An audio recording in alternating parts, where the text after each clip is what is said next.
I know.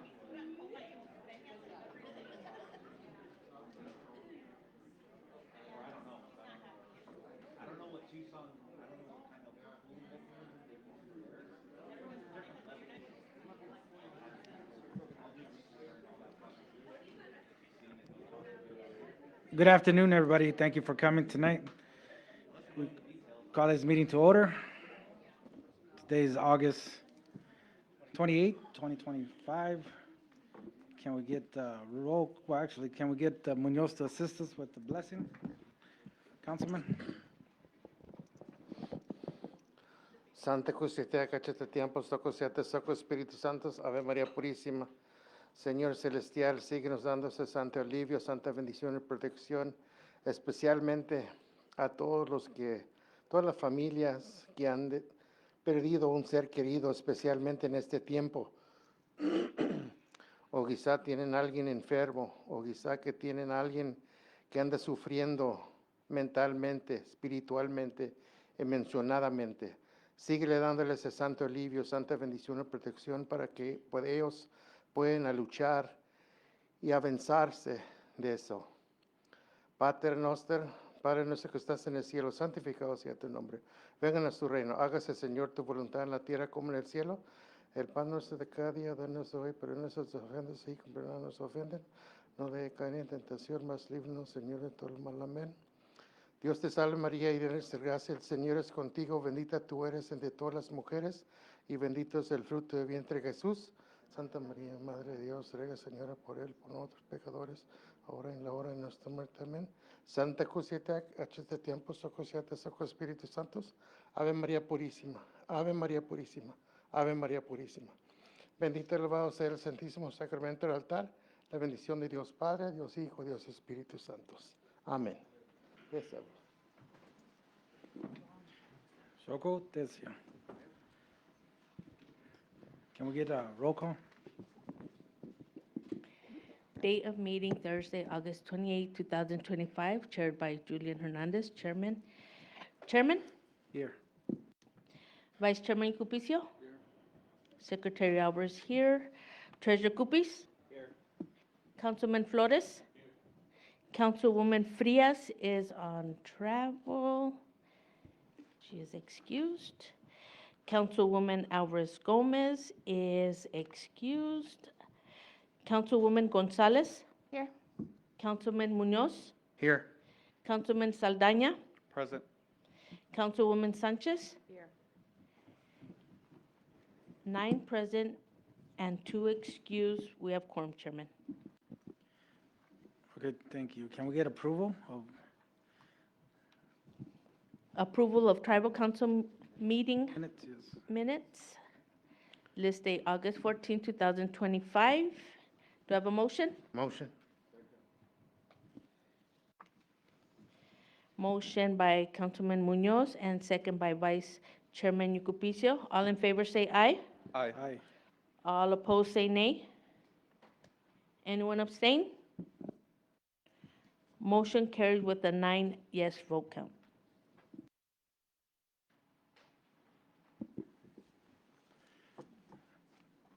Okay, thank you. We're going to go ahead and start the special reports from council.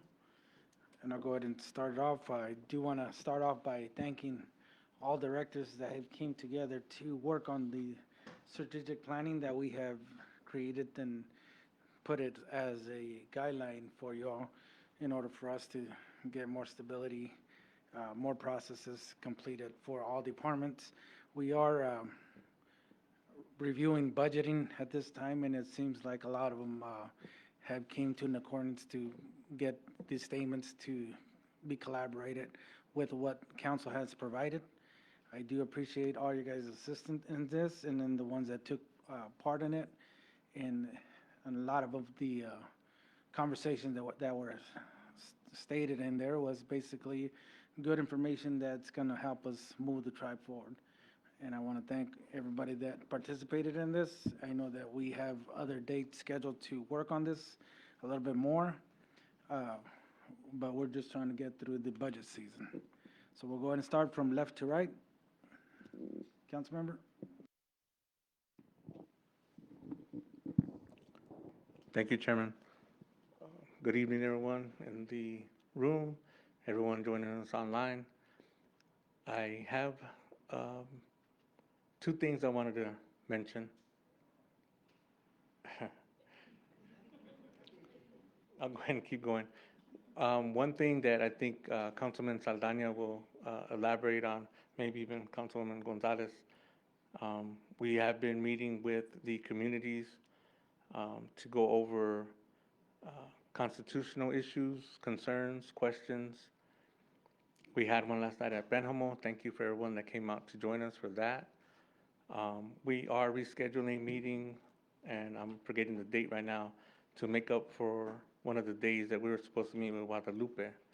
And once we're done with that, we will be reaching out to, at this point, 100 or so individuals who expressed interest in the advisory committee for the Constitution. Um, so be on the lookout for communication from the tribe on that. The other thing I wanted to mention is that we are going through our budget season, and we're trying to decide where we want to allocate funding. If at all possible, for any tribal member who has specific questions or general concerns about our budget, our process, please feel free to reach out and ask your questions so that we can get an idea of what the public wants to know. We have a responsibility as a council to present the budget to the community members, so we're trying to figure out the best way to do that. One last announcement I want to make while I have the microphone is that we are going to have a fiesta in Old Pascua for Santa Rosa this Saturday. I believe the mass is at 9:30, and it's open for all community members. So I hope you have a few moments to come and join us in the celebration. Thank you. Liasem Chanyabu, Kechemalea, good evening, Councilwoman Andrea Gonzalez. Welcome for everyone here in the room and those who are watching online. I want to begin by extending my sincerest condolences to those families, community members who have lost a loved one, including the Moreno, Baltazar, Martinez, Alvarez families. You all are in my thoughts and prayers. I'll try to keep it brief, but my report goes back a month, so there's a couple of items I do want to touch on. So at the end of August, I had the honor of visiting NAU, Northern Arizona University, at the Center for Native Americans and Indigenous Futures. The visit was hosted by Vice President Mary Chischili, she's Dene, of the Office of Native Americans and Indigenous Advancements. Alongside me was our Director of Education, Dr. Romero, also attended, and we got to learn about the various programs and student support services that are available up at NAU for our students. And some of the things that they were doing is just incredible. I wish I attended. NAU was my first university I attended over 20 years ago, and things were a lot different. So I'm really happy to say that they have huge support, and they really demonstrated that their commitment to put students first. So I really appreciated that, and I'm happy that our students that are attending NAU have that going on for them. I'm also pleased to report, like Councilman Flores said, that we've been attending the second round of our constitutional meetings. They have been great. They have been amazing. A lot of returning community and also participation from the advisory committee have been in attendance, and every community always does a good job of getting information, wanting more information to learn what the Constitution is about, and it's been a very safe environment to share one's opinions on what changes there may be needed for the Constitution. But one of the things that I wanted to highlight is that no matter which community we've been in, a common theme that has come up is our community is never fails to mention prioritizing our Yaqui culture and traditions. So although it's not necessarily a part of the Constitution, I'm glad that they're bringing it up because we can do more on the outside apart from the constitutional reform work to make sure that we are continuing our culture and traditions and supporting those efforts. So that has been a big concern for our community as we discuss membership, direct elective, executives, term limits, staggered terms, and roles of tribal council are the biggest topics, but it never fails that community brings up the importance of wanting to preserve and continue our Yaqui culture and traditions. So I appreciate everyone's efforts to come out and participate, and we encourage you to continue coming out and giving us,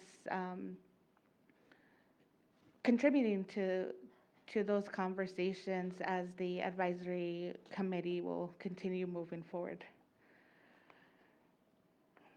Also, we had our ICWA conference 2 weeks ago.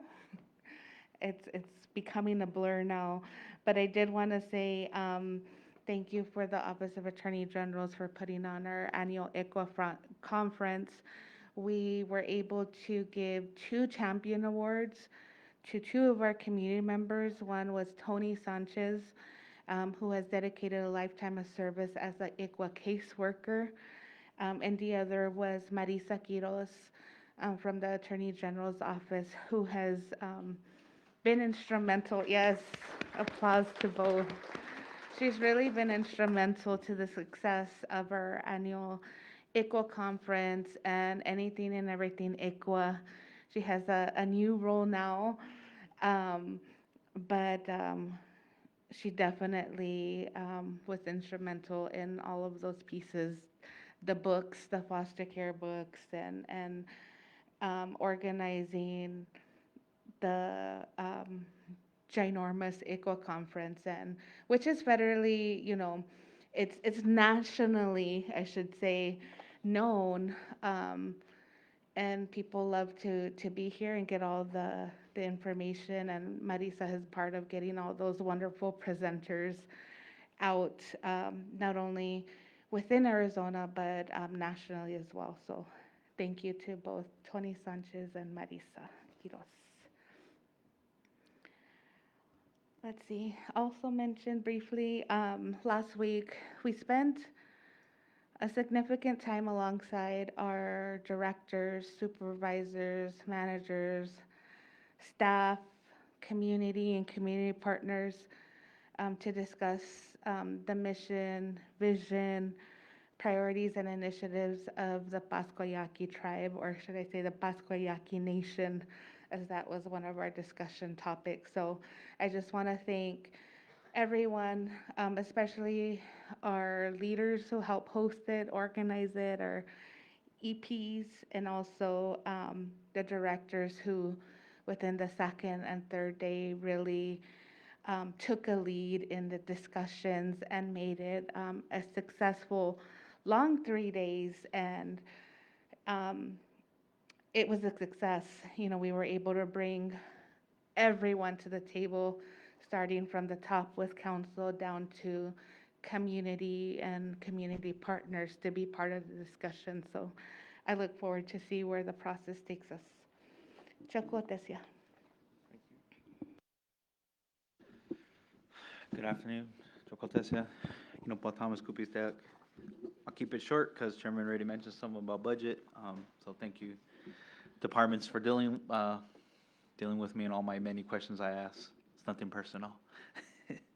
Um, you know, every year we go through budgets, and it's always a tricky balance of trying to find how we can more effectively spend our money and how we can shift money to serve our people's needs. So it's always something that, I mean, honestly, it's like Rolando, Councilman Flores said, it's my Christmas. Um, and our end, kind of give you from perspective of something we do internally with our budgets. Coming in the first year, there was about $550,000 I recognized that weren't really being utilized. And we shifted those money with council's approval to give certain things like funding to Guadalupe, and then various other things and initiatives council wanted to do. This year, I have preliminary data on up to 650 to better manage our money so we can give support for our churches when it comes to utility assistance, Old Pascua community, and figuring out how we can streamline things that are already done in certain departments where we don't necessarily have to do it on our end, and they're already done over there, so why not just reallocate it around? So I want to thank, Steve and the facility maintenance division to help out with that. It's going to be an ongoing process of vetting that, but we're just realizing how we can plug holes and just run this government more efficient in terms of financial. So I'll keep it at that. I guess I'll add one more thing. This really helps us not only to run the government efficiently, but also help to make sure that some of the services we do internally, like a lot of our loan programs, our donations to the churches, but also just the hardship that some of our members need when in dire need. So I'm always adamant about looking at data and reevaluating yearly, quarterly of how can we run this better and how can we make sure we give, not everything, unfortunately, because we can't solve everyone 100 and complete, but what can we do in a little way? Vice Chairman's always mentioning that we can't solve everything, but at least we can give them a little nugget of something to help, because we don't necessarily have to, but I think it's really good that councils in the past and currently we see that need and we try to help. So I think that's my honor and duty to help along with council to make sure that gets done. So I just want to say, bear with us, especially with the community, because we are going through a lot. We have recognition, we have just a whole bunch of events, budget season, so our staff is like just inundated with information. So please be a little patient. We're trying to work with your stuff. Just know that you're not forgotten, but we're working hard on it. So thank you, Chocoltesia. Licenciado, buenas tardes, good afternoon. First and foremost, I want to thank the Maestro for giving us a prayer and a blessing. En Spanish, pues es muy importante que todavía creamos en un Santo Señor, la Virgen María, Señor Ángel de la Guardia. Las bendiciones que da Él no nomás son para este cuarto, son para toda la vida de nosotros, donde quiera que seas, de los 8 pueblos hasta el norte, este, oeste, sur, allá en los santos cielos también. I think Andrea dijo que le mandó también el pésame a familias y todo. Pues la semana pasada fui a Fresno, California. I went to Fresno. El mayor de los mayores allá, un señor poquito más alto que yo, very strong presence. And he was telling me the year that he moved his family because of the work in Fresno. Mr. Frank Moite has left us. And it was sad to see such a powerful, strong man that always represented the Yaqui. Yes, they learned the ways of the Turtle Mountain, the Chukchansi tribes, and all those tribes. Table Mountain, I think, is another one. And they did the bear dance and other things. But part of their life, they wanted to know more. Who really am I? Who are we as Yaqui? And I was a little saddened because, I didn't expect him to leave so early because he looked so strong. But he is gone now, and he always told me, the happiest day of my life is when I finally got to do what I wanted to, and that's be proud of being Yaqui, and I got enrolled, he said. I was enrolled, he said. And then I think Marty and them took a trip over there and they were enrolling some of the kids and some of the grandkids. Sometimes we take it for granted that it's just enrollment. And it's not just enrollment. It's a whole way of being and life, and that what the answers said, you know, brought it to you, we gave it to us, it was given to us by our ancestors, and it goes back thousands of years, not just right now. And I took the trip, and thank you, Council, for doing that and the quick turnaround, because it is important that we go out there and let them know that they are part of us as far as they live. And then, you know, while I was over there, I got the note that Catalina had passed. And me and Catalina worked together when I was chair. She was the vice chairwoman, and we're talking about ECWA right now and other things. There was a year that I couldn't go to San Francisco and represent the tribe, and she went. She represented us in getting that law passed. And she did a marvelous job. And there were many, many things that Catalina did as the vice chairwoman to try and protect not only our life, our sovereignty, and our way of life, the children, the women. So with great respect, you know, to all the family that's right now in prayer and they're sad and in Guadalupe, Jose more than anybody knew her because we're very close in the Guadalupe area as he was growing up a little bit. So Catalina left us. And then I was saddened to hear that also my tia Virginia Baltazar left. And I was telling compadre Marcos, I said, I remember the day that my tio Dolores Loli was in the old adobe house we lived in and was combing his hairs and putting 3 flowers on and making sure he had his hair combed right. And my tia Luz told him, ¿Y ahora dónde vas? Where are you going? And he said, I'm going to go see Virginia. And they were young. And, you know, they made a life of serving the people, the Salvador family, the Escalante family there, the Baltazar family. And some of those people that come with a lot more than just being by name. I remember her, she talked to my mother and said, we're going to start a program that's called Save the Children Federation. It was in one of the rooms at Ritchie way back then. I'm a product of what her work was. I got sponsors from Baltimore, Maryland, that later on married into the John Hancock family. And I stayed 2 months in the bicentennial year to see if I would consider being adopted by the John Hancock family, which had a 1,500-acre spread in the Chesapeake Bay area. Only the Kennedys and people like that live in that area. And I turned it down because I said, someday my mother will need me. And I need to be close to her. That far away, how am I going to help her? And they were a little sad, but Virginia Baltazar was sort of the secretary, coordinator of everything of the village kids in Old Pascua that benefited from being sponsored by people that were better off than we were.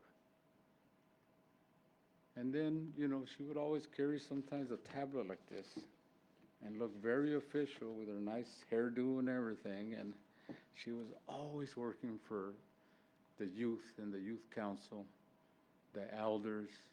She was always so proud of the PYA, Pascua Yaqui Association. And some of those early ways before we became a constitutional tribe, her and Anselmo, my tío Jerry, all those, the Familia Peña, Familia Molina, all of them were part of that. They were part of the PYA. Go to the museum, there's a big old list of them like that. And they had it there, the listing of all the names, and I read them. And I said, what great people that laid the foundation to what was going to become, in my opinion, the greatest nation in the world. And we will miss my tia Virginia. And we will celebrate tomorrow her life and everything else. And I was reading what Chairman had put out in his memo because she did so much for us. And that's, for me, I think, knowing that even Mr. Kubi's here, we have conversations sometimes, and I told him, yes, it's not all on black and white. There's something that comes from here that makes us who we are. And he's heard me, and he's heard me when I acknowledge that, because I think, you know, we look at numbers, and he's a numbers guy. But there's more to the number. There's that want and need and how we take care of each other, and it starts with respect. And it starts with caring about someday that little kid's gonna sit right here. Someday that little girl's gonna be the chairwoman, if possible. And you have to believe, Yaquis, that we can all help each other. It's not about jealousy or empowerment and everything else. And I'll be honest with you, I haven't gone to all those things that they're doing on constitutional reform. Yes, the Constitution is old. It needs to be revamped, a little at a time, I think. But I also think that there are some things, I don't know if anybody here knows how true Yaqui and how we become chosen by the community in Rio Yaqui to become the Cobanal. It's not by an election. It's the cultural societies that pick you. We have gone to the American way, and sometimes it's uncomfortable, some of us older guys that still believe in ancient ways. For me, I think, like I told Annette, please get to a point when if you need at least a little bit of look at from somebody like me, I will help you out. And for me, I think growing up around everything before we even became out here taught us a whole lot. Families are strong. Big families are strong. We come from some of the greatest families in Yaqui history, if you really look at it. Big families. We were 12 kids. The average life family earned about $300 to $500 a year in those days. Picking cotton, working little jobs.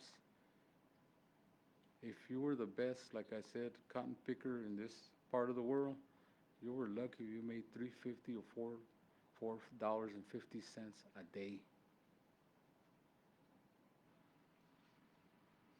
Man, time has changed, huh? But that's okay, because we as Yaquis have survived all that. Imagine those stories from even Rio Yaqui, our members over there, that genocide was the way that government wanted to be. They would want to extinguish every single Yaqui, but they couldn't do it because there was Yaquis already over here. And now when I look at recognition coming, I remember when we did get recognized, and it was a great celebration, and Anselmo led us. Those meetings were in his yard when we were trying to get recognized, and all we were asking for is a place where we can do, and yes, Andrea, culture is in there. Look at the Constitution. It says we are to protect, enhance, and guide, and do all those things. It's in there. We can't tell the societies what to do, but if they need our help, we'll help them. I was taught by David Ramirez and Anselmo, there were 3 requisites to become and recognized: language, a land base, and culture. And those are it. And there are some tribes that have tried and haven't achieved that. We are happy today, and next month we will celebrate. It looks like the whole month, huh?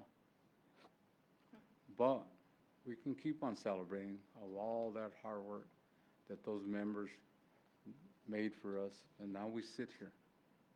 And now we sit here, and we are more and more blessed that those people struggled and fought and did what they did. Can you imagine the tears, the racism, the things that would keep us down? And all we wanted was a fair chance at life and to be able to educate our children, to be able to say they're proud that they got a degree, that they're proud they have a new house, that they proud that they drive a new car. So when he looks at numbers and this council looks at things, in their heart, that is our first task, to make sure that all of us are better off and are doing as good and we can compete out there in the world for any single thing we want to be in life. And thank you, Dr. Renteria, for keeping us alive longer and longer. I think the average Yaqui used to be 60 years old, but it went up a few years now because of all your programs and everything else. And he's an amazing gentleman there, you know, that when COVID hit, he helped us out, establish things, sort of to the tribe, but also to Rio Yaqui to send all the wipes, all the things that would keep them alive, the masks, the wheelchairs. In fact, this week, through Indian Treaty Council, they're taking walkers, they're taking wheelchairs, they're taking things like pads for the elderly and stuff like that. They don't get that stuff. So we are better off. And I like what he does, and this council's looking at how do we do it a little bit better. Maybe not the best way, but a little bit better. So, and for me, I think I thank the good Lord every single day for everything that they've done for us. And for Maestro, thank you for the blessing. Thank you for taking care of us in that way spiritually and in prayer and everything else. And hopefully someday, you know, we can all retire and look back and say, you know, we did pretty good for our people. We are Yaqui. So thank you.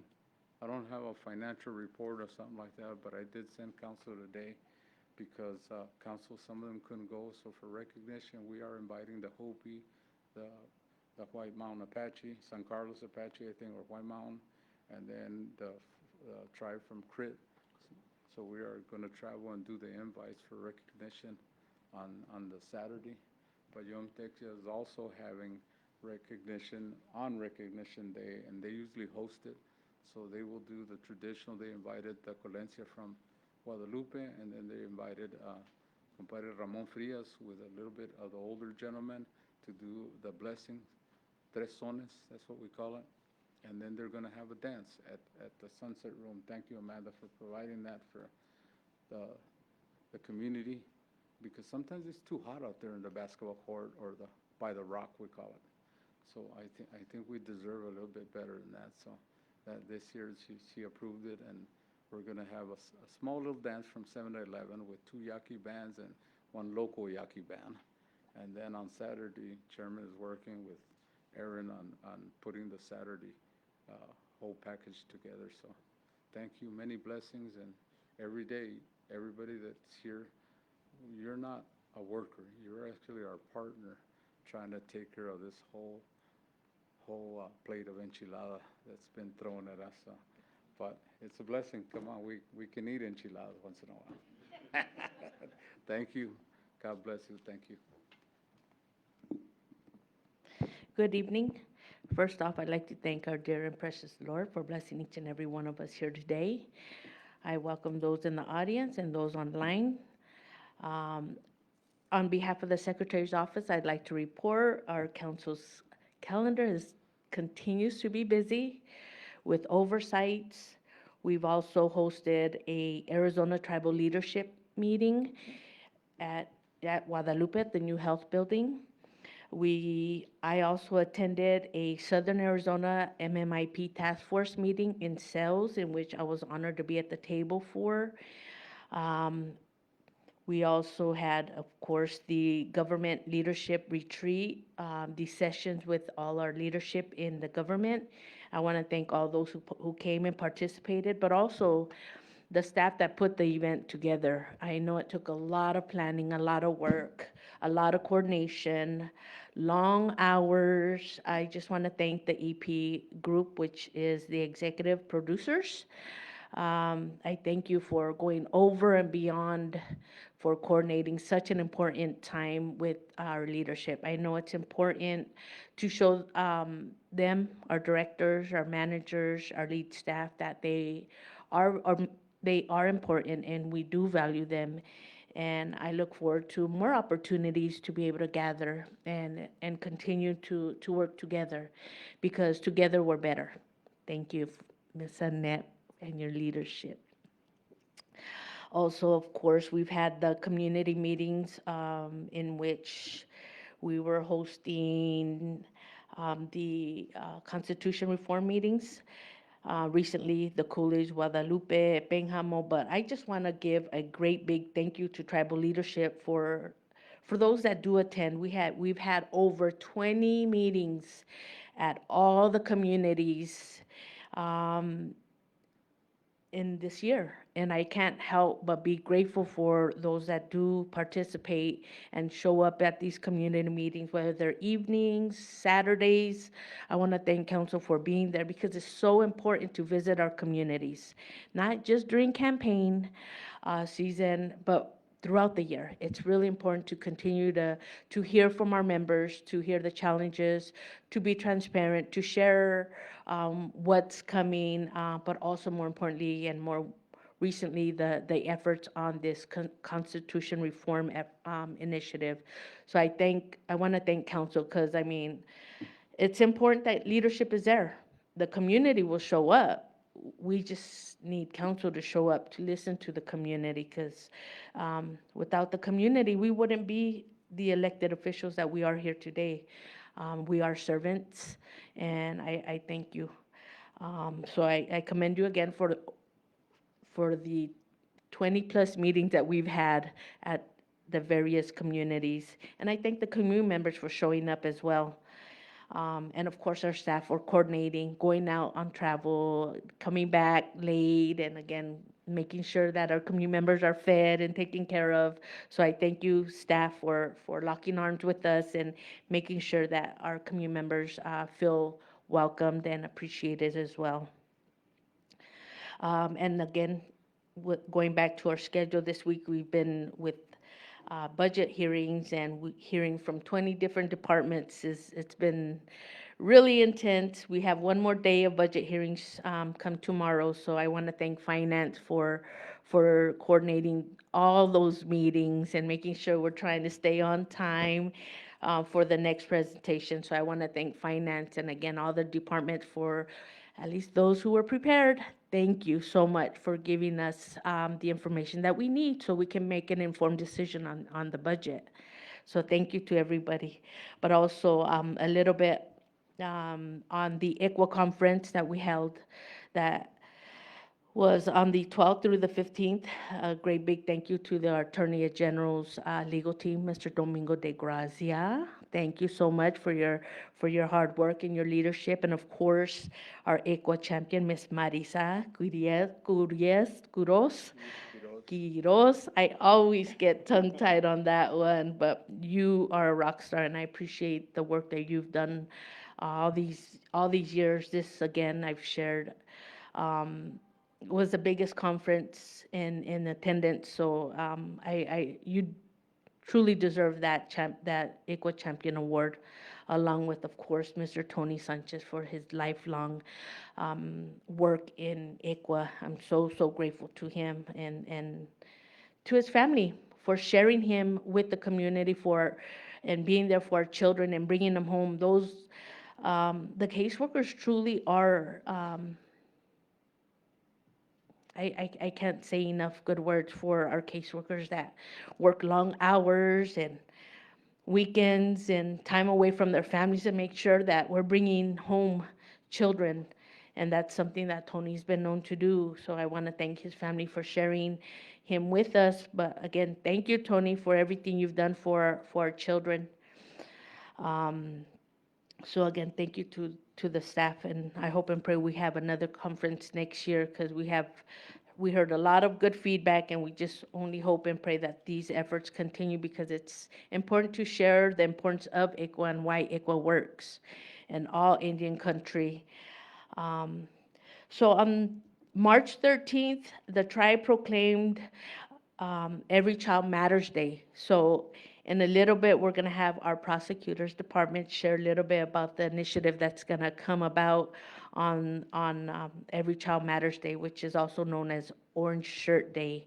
But I do want to thank council for those that are going to participate and be part of this event that's going to be hosted and soon will be shared on.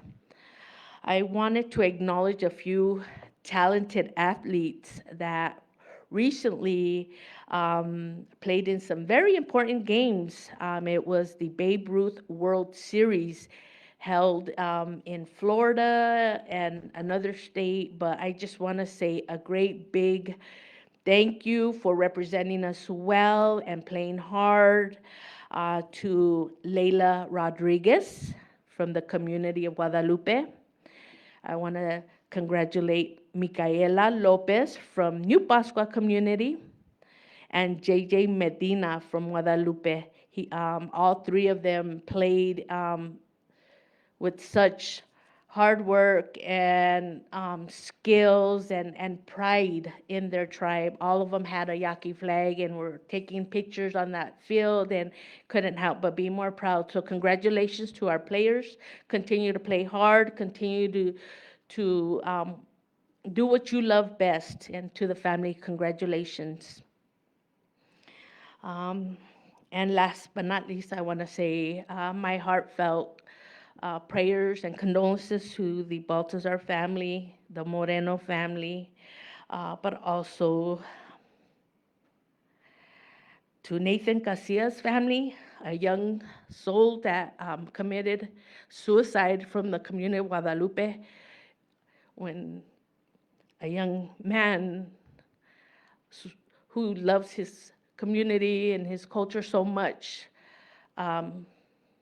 did this. It just brought the community together, but it just left a deep impact in my heart because life must have been really, really heavy for him. So if I can just share, if you are going through any kind of great sadness and you're struggling mentally, please seek help. Please let somebody know you're struggling. Please let somebody know to lift you up in prayer. Never be ashamed to seek counseling. But to the family, know that we're praying for you. And again, just let's be kind to each other. Like, again, we don't know what he went through to feel he had to do this. Only God knows, and I know with all my heart, God did receive him. Such an innocent soul, but a young soul gone too soon, too precious for earth is what I like to think. But know that Nathan Casillas is going to be in our prayers, and as well as his family. But also to Catalina Alvarez and her family, a dear friend of mine. I got to serve with her in 2012, my first term, and she truly, truly mentored me and helped me grow as a leader and reminded me that you don't cry in the boardroom. You go outside and cry. You have courage. You have strength. You advocate with passion, and those things are things that I try to do today because she helped me understand that it's important to be that strong advocate. And I'm just so grateful to her pouring into my life and helping me be a stronger leader.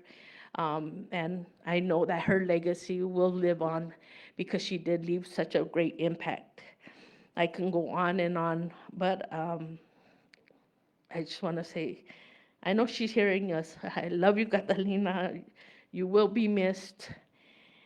And to the family, God bless you.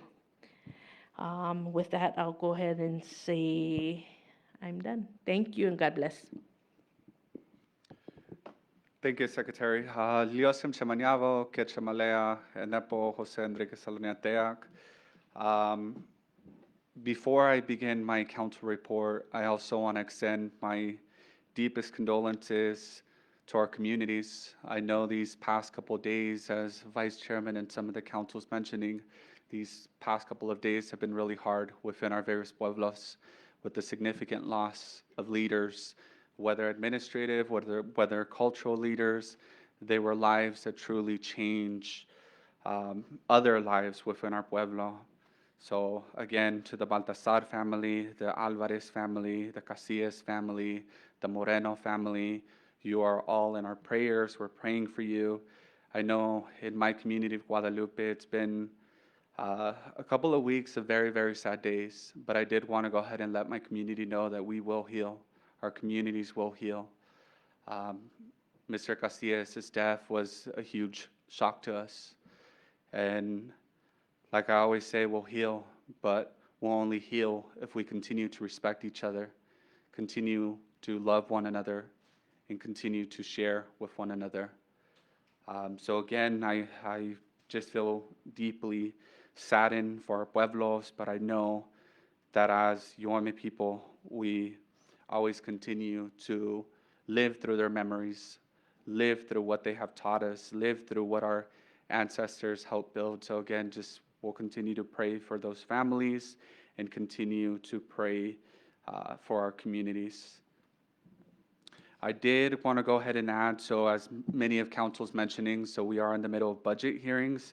The only other comment that I did want to add, we also had an opportunity to meet with Casino del Sol leadership to review their budget and have in-depth conversations there. So we're actively also working with our enterprise leadership as well as our government leadership to address some of the need within our various enterprises, within our government.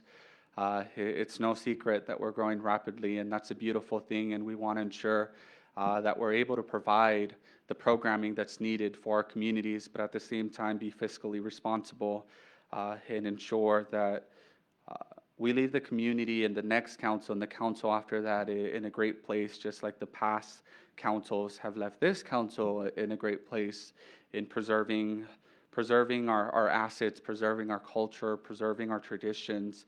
And again, also thank you to the pueblos that continue our teachings, continue to share our traditions. With that, I know it's also an exciting time for us in Guadalupe, so I will leave it to Dr. Chico, but I did want to announce that we finally have a date for the grand opening of our Guadalupe clinic. And again, Dr. Chico will share more information specifically on the services as well as the opening day that is looking. But again, on behalf of the council, we thank the health division leadership just for their diligent work that they've been organizing and coordinating to try to get through all these obstacles that unfortunately are being put on us by various capacities at the federal level. But again, I just want to thank the health leadership for all the work that they've done. Thank you, Dr. Chico. I know your leadership to try to open those doors, and our community is very anxious about just the overall services and also just exciting. It's an exciting time. We're about to celebrate 47 years of federal recognition, but as everyone knows, our people have been on these lands for hundreds and thousands of years. So again, just thank you to the health leadership. As many have mentioned, we continue to host our constitutional reform meetings, so it's been a very productive, diverse conversations. Again, the Tribal Council and Advisory Committee welcome all of our community members to add to the dialogue. So this is a very historic moment. We're getting ready to end the second round of community meetings. We did have an opportunity to schedule the Guadalupe weekday meeting that was originally canceled. And again, we apologize for the inconvenience, but we did schedule it for Monday, September 8th in Guadalupe at our Itom Hiapsi. So again, we welcome you to be a part of that conversation. If you need clarification, if you have concerns, that now is the opportunity to voice those concerns. And together as a community, we will continue to work together to be able to push on and be able to organize for the betterment of our communities while respecting our leaders and the foundation that our elders helped build. So again, the Constitutional Reform Project at no way is any disrespect to leaders. We respect the foundation that's been built, but we also do acknowledge that times are changing, and we need to continue to move forward and organize and protect our lands, protect our water. I, myself and Councilmember Flores, Vice Chairman Yucopicio continue to stay very active on our water committee, securing the future of our water and ensuring that we have enough water for the generations to come. From that, I also did want to share that we had an opportunity to visit our third property, our third casino up in our community of Old Pascua with the Casino del Sol leadership to check out the progress. So thank you to all the construction workers that are out there working in the heat, ensuring that that project moves forward and that the doors are open. And it's just an exciting time. We have a lot of buildings, a lot of projects. And again, I just want to thank department leadership. So a lot of the time they are the ones that are driving the vehicle, ensuring that our members receive the best quality services as possible. And with those couple reports, I just want to thank. I continue to pray for the community and I continue to stay available. So if there are any members that need any assistance, my phone is always available. And again, thank you, Chairman, thank you, Council, and thank you, community. Chocotesia.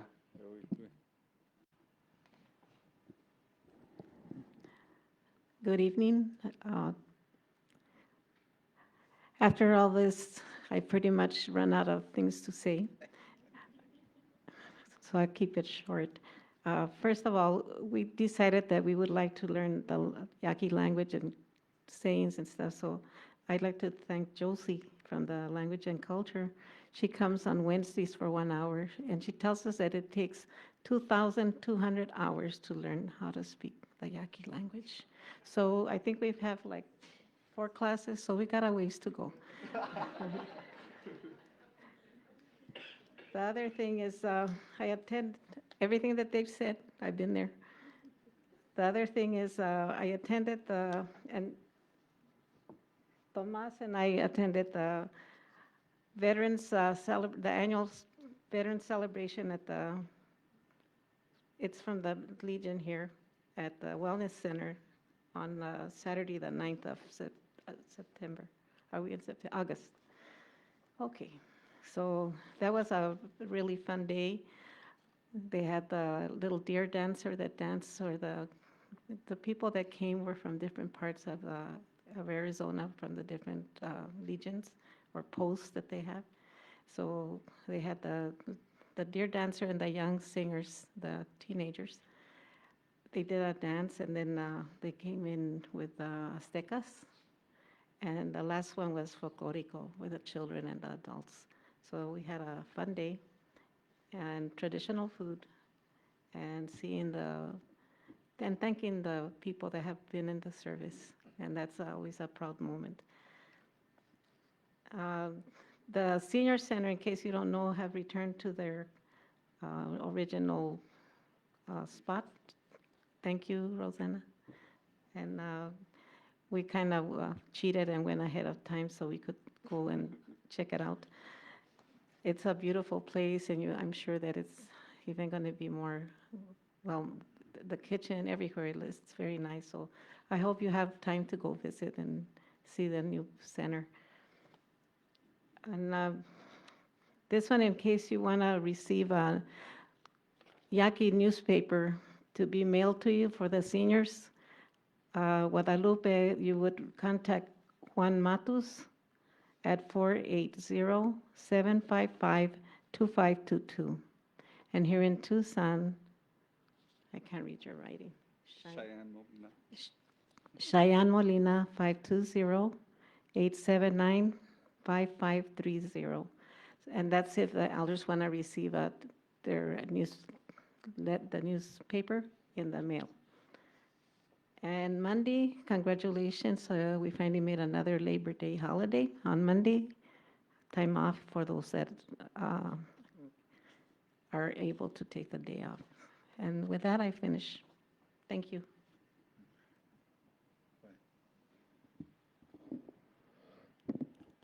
Leo Samchania, Buenas tardes, and good evening. I guess I'll start out with, I know a lot of the times there's tribal members and there's even non-tribal members that ask for a vendor list, and Taro is in the back there where Casino the Sun is in a portable, and they have a list of vendors from food to electricians to framers to all kinds of different ones. So I know that I just wanted to put it out there, so if you have any interest, that you need work done and you'd like to utilize a tribal member or tribal company that most of the time is here, there's some other tribes that are in there, but they're tribal members, but also really gauging for Pascua Yaqui tribal members that have their own businesses, whether it's cleanup, whether it's electricians. They now added an AC vendor. So I just kind of wanted to share that because I think that's one of the kind of the gems that we have that we kind of tend to forget about. And I know because sometimes people ask me, well, do you know any tribal members that they know how to do the roof? Do they know how to do electrician? And sometimes I know and sometimes I don't, but they're a good resource to go and find out and to give these small businesses or these businesses that are tribally owned a chance to really thrive. And also, there's also a lemonade guy that's coming out over there.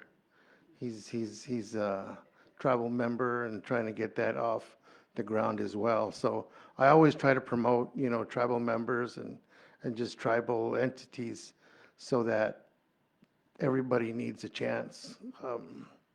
And with that, I did want to just share a couple of things about Ms. Baltazar. She was probably one of the most nicest, always smiling. She was like Miss Maria Escalante. Miss Maria Escalante, if you ever met her, she was in enrollment. When she worked at enrollment, she always had a smile. And just like Vice Chairman said, very professional, always gave you the air that they knew what they were doing. And it was awesome. And I know that all the times that I ran across her in her professional look, I always appreciated it. And I always used to run across her and her late husband, Boots, at, as well as El Marcos, Maestro Marcos, at Phoenix Village. We'd go to Phoenix Village and run into them, and that was their favorite spot as well as mine and my parents. And I would take them and we would go there. And all those fond memories that, I kind of came to light when I found out she had passed. But I know that, she's in a better place and she's happy as well. The same as Mrs. Moreno. Mrs. Moreno also was always, she was previous queen at the royalty, I guess, the royalty. And, she always was smiling. Her son Gilbert always, was posting that they were eating at Little Mexico after church. And, so I know that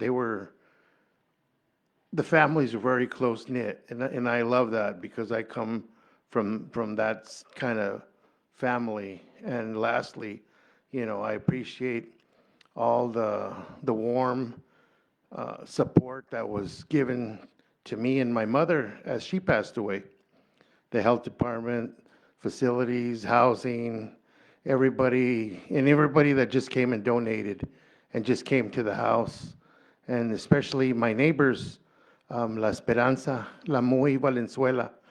It would have been more difficult to have my mother's services there at the house, but she opened up her yard and we shared both yards so that we could have more people and it would be better.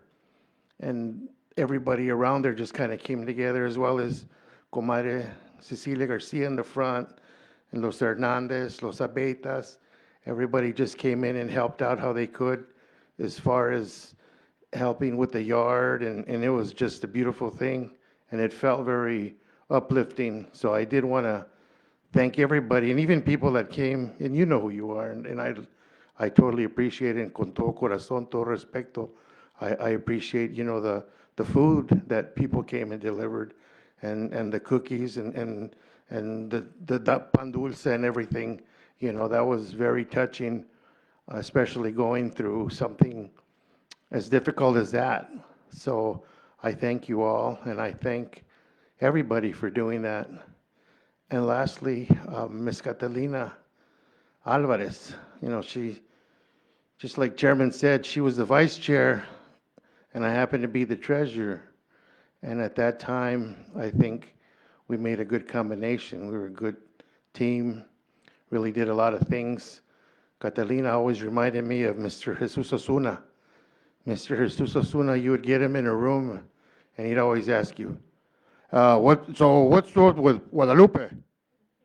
And everybody was like, oh, okay. I didn't think about Guadalupe. And that's how Catalina was. She said, well, how can you bring this to Guadalupe? How is this going to help bring this to Guadalupe? And she did also, a lot of the employee things that, the employee events, a lot of things that happened. She would always talk to the chairman at the time, and that's how they would get done, to have Guadalupe share in a lot of the events that the Tucson employees shared in. So with that, I just needed to acknowledge that, yeah, she was just there, just wanting to know what could happen and how could you help Guadalupe. As well as always, if I made her laugh or whatever, she was always hitting me on the shoulder. I'm sure she hit a lot of other people, but it was always, so shut up, and laughing. But it was because I was making her laugh. So I miss that, and I'll miss that. But I appreciate, all the time that we had spent on council. Sometimes we take it for granted. There's, the amount of time you spend, the travels you take, the meetings you're with, the time you spend with one another, it all just creates memories. And a lot of the time, the more years you spend together, the more memories and the more you feel latched onto those people. So with that, I thank you all, and thank you, Mr. Chairman.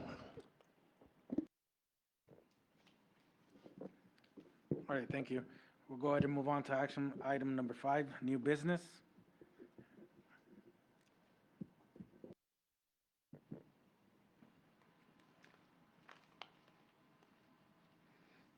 Yo sanjan yawo kechamalea. Hapchiminto mala. Si me yoktatia. Ine porque wo bajika emo taivai enchim tu licencia po. Pues esa ema ane. Si me santo jueves taivai po. Cabe coque cabe buena. Okay. Tui mala enchi mampotawak. My name is Andrea Escalante. I'm again here. The ladies are next door. I said, go ahead and go next door. They're with the Girl Scouts, so I'm going to just make it really quick. I'm here on behalf of our Department of Language and Culture and Mr. Mira, lo iba a decir Fernando. Francisco, I called him twin. We were born the same day. For Francisco Valencia. And just want to announce that because of the Ms. Catalina's services, we have decided to move our pageant for a 1-day instead of the 2-day, and announcing it to everyone here present and online. And hopefully we'll have it online also for those that are not going to be able to be there. But and it's also going to start a little later for those that might want to come down from being at the services, the interment. And so it's going to start about 10:30. Yeah, 10:30. So that's pretty much what I have for today. All right. And I do apologize for the ladies. They did have a little speech going, but no, go ahead and go over there. Miss Andrea Valencia was calling for them, so I'm making my way over there. Okay. Thank you.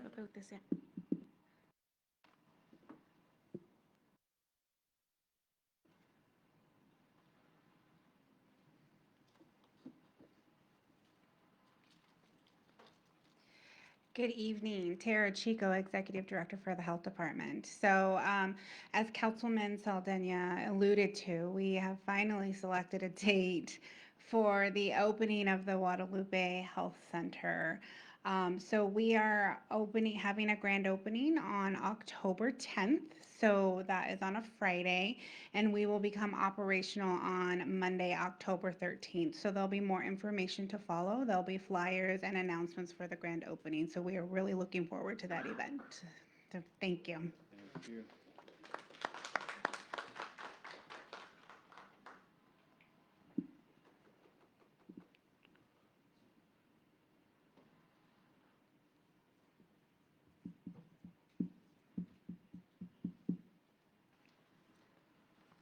Hi, good evening, Tribal Council.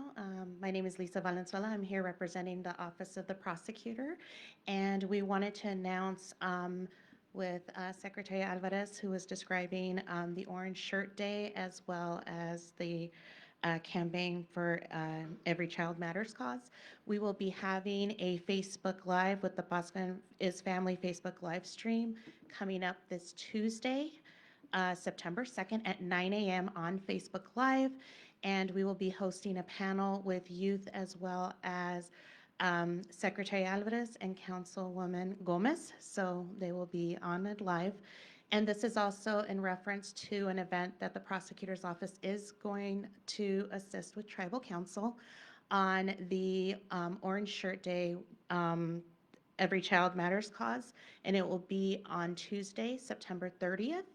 The event will be from 5:30 to 8 o'clock in the evening. We will be hosting a vigil and blessing prayer, as well as walking towards to be determined in the location. But we will go ahead and send out flyers once it's approved, and that's it. And that's all. So, thank you. Mr. Chairman, I just have a couple reminders. So again, as many know, we're getting ready to celebrate the 47th annual federal recognition. So again, the event for Guadalupe will be September 13th at both Bean Colony Park as well as at the El Tianguis Mercado. And then, like Vice Chairman mentioned, Cultural Day at UM Tequia on September 18th, as well as in Guadalupe at our Santa Lucia Temple. And then the event here in Tucson will be on September 20th. So again, we welcome all of our members from here in Arizona and across the country to join us in those festivities. And then lastly, I did want to go ahead and throw a quick shout out. So I know we've mentioned constitutional reform. I also did want to acknowledge just the IT department that's been assisting us with the presentations and have, I call it a world tour. It feels like we've been on a tour. But Mr. Marcelino Vega, Mr. Valentino Valencia, and just Ms. Macias' team. So thank you to all the IT team that has been there every step of the way assisting us with the technology. Thank you. Choco Tesia.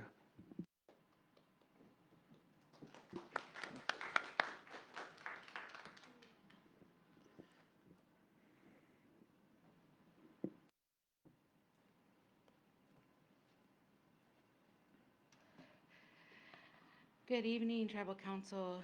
My name is Annette Leyva. I'm a fearless tribal administrator sometimes. Sometimes I'm scared.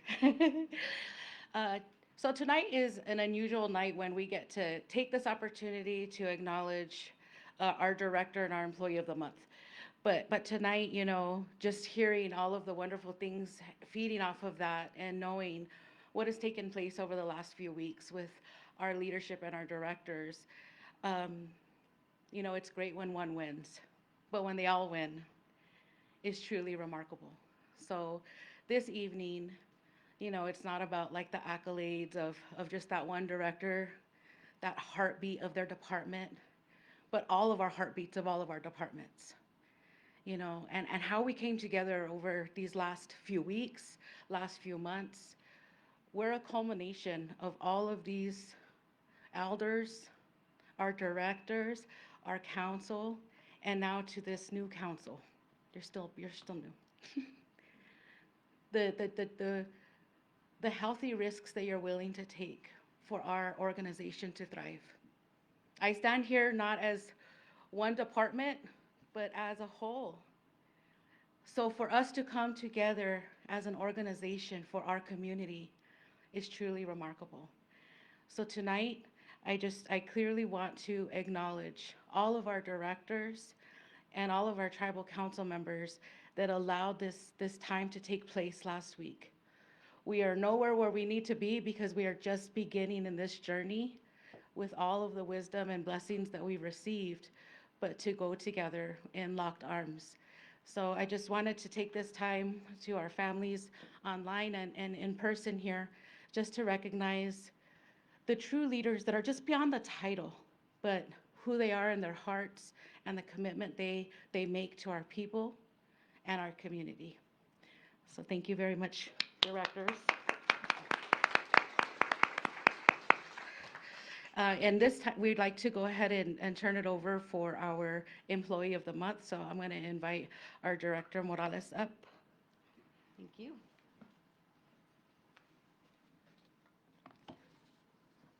Good evening, Daniel Morales, Executive Director of Human Resources. Good evening, Chairman, Vice Chairman, Treasurer, Secretary, and Tribal Council.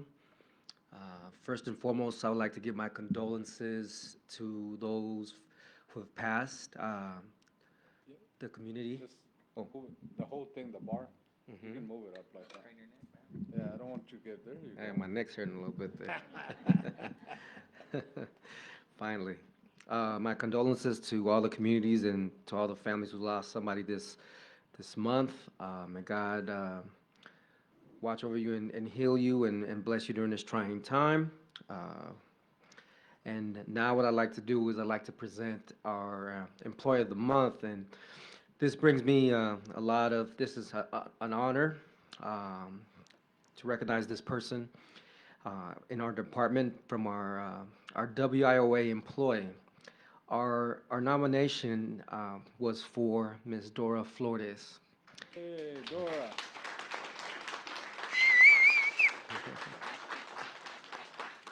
I don't think she knew she's over there. I don't know how Linda did it, but all right. I'm honored to nominate Dora Flores for her exceptional work, dedication, and legacy of service in case management, quality assurance. Dora has been a cornerstone of the Pascua Yaqui tribe's workforce development program for over 25 years, making her one of the most respected and valued legacy employees and also one of our most respected community members as well. Even at this stage in her professional career, Dora continues to demonstrate a remarkable willingness to learn, adapt, and contribute in new ways. She has embraced learning new roles and talks with enthusiasm, showing that her commitment to professional growth and to supporting her department remains unwavering. This spirit of continuous learning and service is an inspiration to all of us, and it should be an inspiration to all of us. As a case manager, quality assurance, Dora plays a vital role in supporting case coordination and ensuring that every detail is handled with care and precision. Her ability to manage complex schedules, maintain accurate documentation, and communicate effectively with both staff and clients make her an indispensable part of our team. Dora has a big passion for helping others, and it shines through everything that she does. She approaches each case with empathy, professionalism, and a genuine desire to make a positive impact. Her proactive mindset and commitment to streamlining processes have significantly improved the overall efficiency of our case management efforts, allowing our team to better serve the community. With Dora's expertise in reviewing our participants' case files, ensuring required documentation was in place, data entry was completely accurately, and personal identification information was properly secured, our program successfully passed the state EO monitoring without observations or findings. Thanks to her continued dedication, we are confident in our ability to excel in future program monitoring and data validation reviews. Dora exemplifies the values of teamwork, integrity, service, and humbleness. Though many of her contributions happen quietly behind the scenes, she finds joy in helping others and never seeks recognition for herself. Yet the impact of her work is deeply felt across the organization and the community. Her humility, legacy of dedication, and unwavering willingness to learn and give back make her truly deserving of this recognition. And I'd like to ask Miss Dora to come up and hopefully say a few words, and Miss Linda to come up and share some more words from our WIOA program, please. Let's give it up for Miss Dora.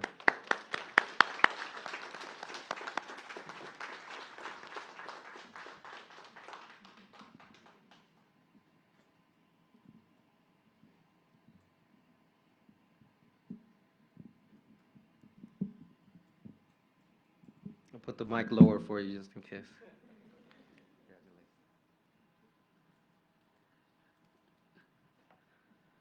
Hello, good evening. Linda Valenzuela with the Workforce Development.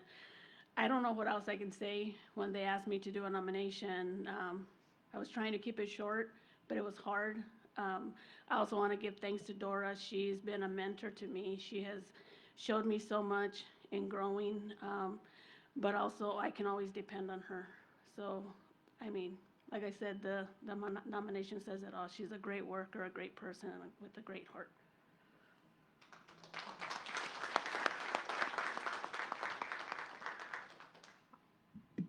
I'm not very good at speaking, but just want to thank you. And I'm happy. You made me feel good. And, you know, like I said, I'm not just giving speeches, but I like what I do. Okay.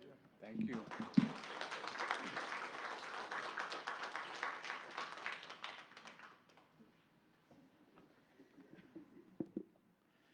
All right, thank you, and we'll go ahead and move on to action item number 6, call to the audience. I don't think they submitted anything.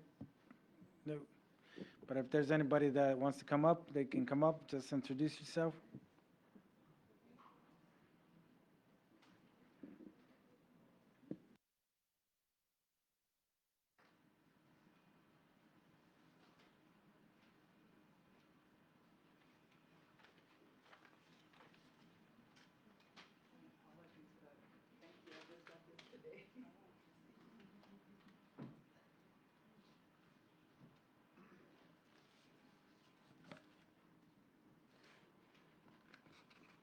Good evening.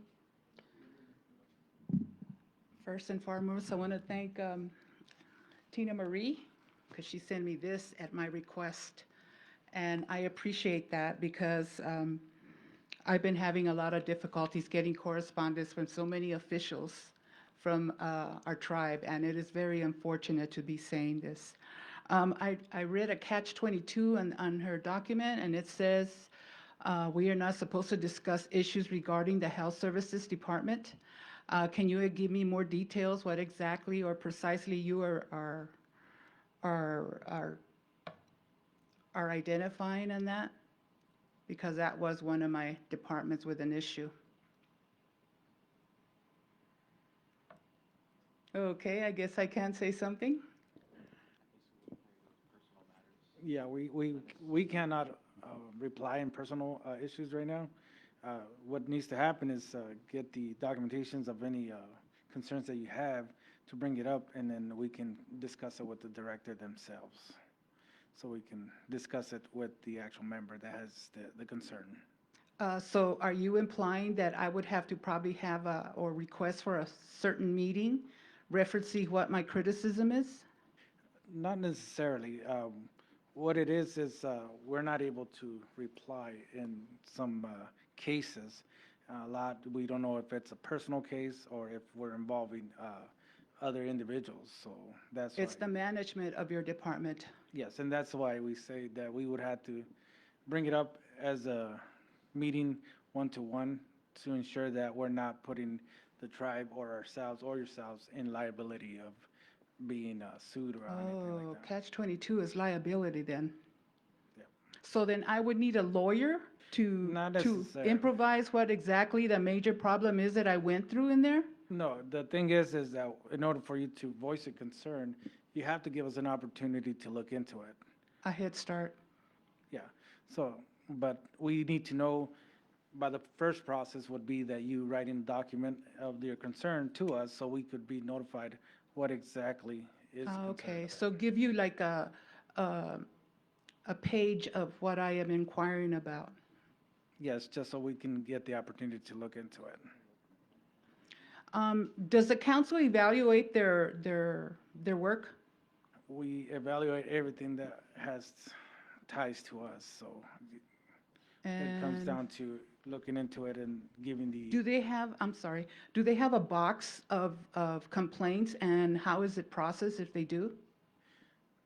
process of complaint is a complaint that we have in administration, Mhm. and you can write your concern. Do you have a document with you? Yes, so she Oh. can provide you one, and you can write the complaint form and write everything that you need to put on, so you can give us the opportunity to look into it. It's major, and it could affect our reputation regarding receiving grant money. So maybe that would be the common ground to write about it, and I get it notarized so that you can't tell me you lost it. Yes, That'll our work. admins are, they are notaries, and they can notarize it for you too. Oh, cool. Yeah, that'll work. The other one where that takes care of that one department's problem. And before I forget, the ones who gave me the transportation told me to tell whoever is responsible for our dogs that they need to get their act together, because those dogs have been roaming around in the properties that you guys have not provided fencing in their front yard. So literally what I'm recommending for that community in particular here on the reservation is that you are delayed referencing, protecting, and defending our community. They need fences, whether we can afford it or not, because you can be held liable for whatever happens to the residents or the people that live in there. So I'm asking you to think twice about that, because those dogs have been humiliating a lot of the members of the community. So put two and two together and see what you guys can brainstorm on it, because you need to protect that community. The second thing that I was my major problem that I have is with your PYT housing and the new staffing in there, and the complication that makes matters even worse is, me personally, I sure did like the management when it was separate, and you shouldn't have combined or coordinated together the maintenance department with the housing department, because I know they're probably cat and dogging each other for accountability. And the services that are supposed to be rendered to the rentals, which is, I am a rental tenant, and I've been having a long list of problems, but the major one that is the most embarrassing one is our government and the Pascua Yaqui tribal housing has neglected a duty. And you can see for yourself, go past my house and evaluate what is still outside, walking a path, violating code of safety in front of my house. And that has happened ever since the end of March. And I know that I requested for them to go and pick up that furniture, and they haven't since before Cuaresma, before April. And that is mismanagement, totally mishandled. And we pay those people quite a bit of money. And it is unfortunate that I had just been informed by an inspection that just happened about a couple weeks ago that we have new staffing in there, and literally that means you're going to have to send them out for training, lose some time referencing what they are supposed to be providing for us, and it's going to leave us lingering again another couple of 6 months, and that sure is a delay, and it's affecting you guys too on the grant privileges, where I can report saying and send those pictures emphasizing what the criteria is of the failure of that department in particular. And I don't know which one of is it 5 or 6 of you that are selected or you volunteered to go take care of or handle the situations regarding housing. But that's a responsibility there, because you're not evaluating them. You haven't checked out all the records and everything that emphasizes the major complaint that I'm making. And the community is at high risk too, because it is blocking a pathway, and it's been blocking a pathway for the past 6 months, and that is a bad reputation. It's sad how your maintenance crew, they've been seeing that piece of furniture right there almost every day that they pass there, and there is no courtesy, none at all, and no common ground of thinking either, basically to protect the community in itself. And we, the community and the community members on the reservation, are the ones that are providing them employment. They have those positions for them. If it wasn't for us, there wouldn't be a job for them. So they need to really weigh the scale regarding responsibilities in that department in particular, especially if you yourself have gone through there, which I know you have, because you went to you were inquiring and referencing about my neighbor next door situation, which, by the way, she needs a water top for her meter. And still, as of that day that you evaluated that place, hasn't been taken care of. I can say many things as to accountability and the charges that can be pressed for that as far as a lawsuit is concerned, because literally I am an elder and I am also on disability, and there's a lot of negative impact to that. So I just want you guys to open your eyes and your conscience that there's a lot of us that are wiser, sharper, and smarter than you may think, and we do know our rights, especially when it's been practiced for 6 months now, and it had been practiced previously, but the conduct in that department, me personally in judgment, is we made a mistake to separate them. We made a mistake to coordinate them and make them as one. We should have kept them separated, because literally they have an abundance of responsibility for, how many houses do we have in the res? 700? Is it 700 or 800 houses? They're responsible for that many houses. And that's including even the homeowner's house. So stop and think and reanalyze the situation regarding the conduct of giving us, the services that are required, and put things together. There's 11 brains. I'm sure you guys can brainstorm and do a figuring out, especially you ladies, because I know that the two sides work, are fluent and everything, and you know how to put everything together and really come out with a solution on that, because you guys probably have experienced the same thing that I have. And it's getting people right there in that community pretty angry, because it makes the neighborhood look bad, because that old couch is still right there in the front yard. And literally now that school has opened, it's walking that tiny, thin path that they used to walk on. And it's right nearby the water meter too. So you need to put two and two together and figure it out. The other thing that was kind of bothersome too is I had a great conversation with the law enforcement a couple of days ago, or last week sometime, when I saw them over there in that gated houses that I've been blanking about, and they are not protected. Those houses that are boarded. And there's been graffiti again sprayed onto the south wall of that house at 7681. And these guys told me that the kind officers told me that you guys only permit 3 officers a day to protect the reservation. That's a wrong mistake. You literally know that we have a large community here on the reservation.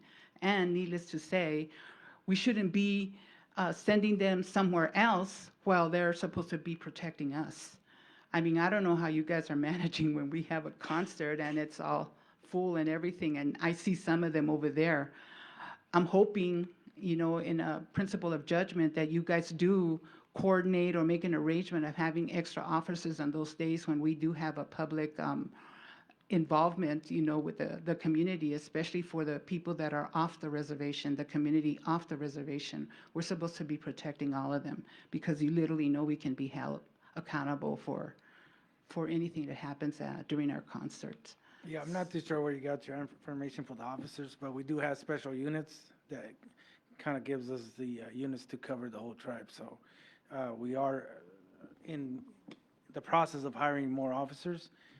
Competitive wages is always an issue, but we are working on that as budget season's here, and we're trying to get more officers. Oh, man, I hope so. I hope so. Me, what I recommend would be about 5 officers over the night. How can 3 officers handle the circumstances if the Casino of the Sun has an emergency? At the same token, they get called at Casino del Sol, and then they have our community. I was trying my best to arrange some kind of logical thinking on all aspects that they told me, but literally they are shorthanded completely. And that's something major to think about, because it is making community members from the reservation that we are not important and we don't mean nothing and we don't have a value. So we need to be more protected, if I may say. And I think we have the money, and we should have the money always, because that is the #1 priority in protecting our people. So I hope you guys work on that one.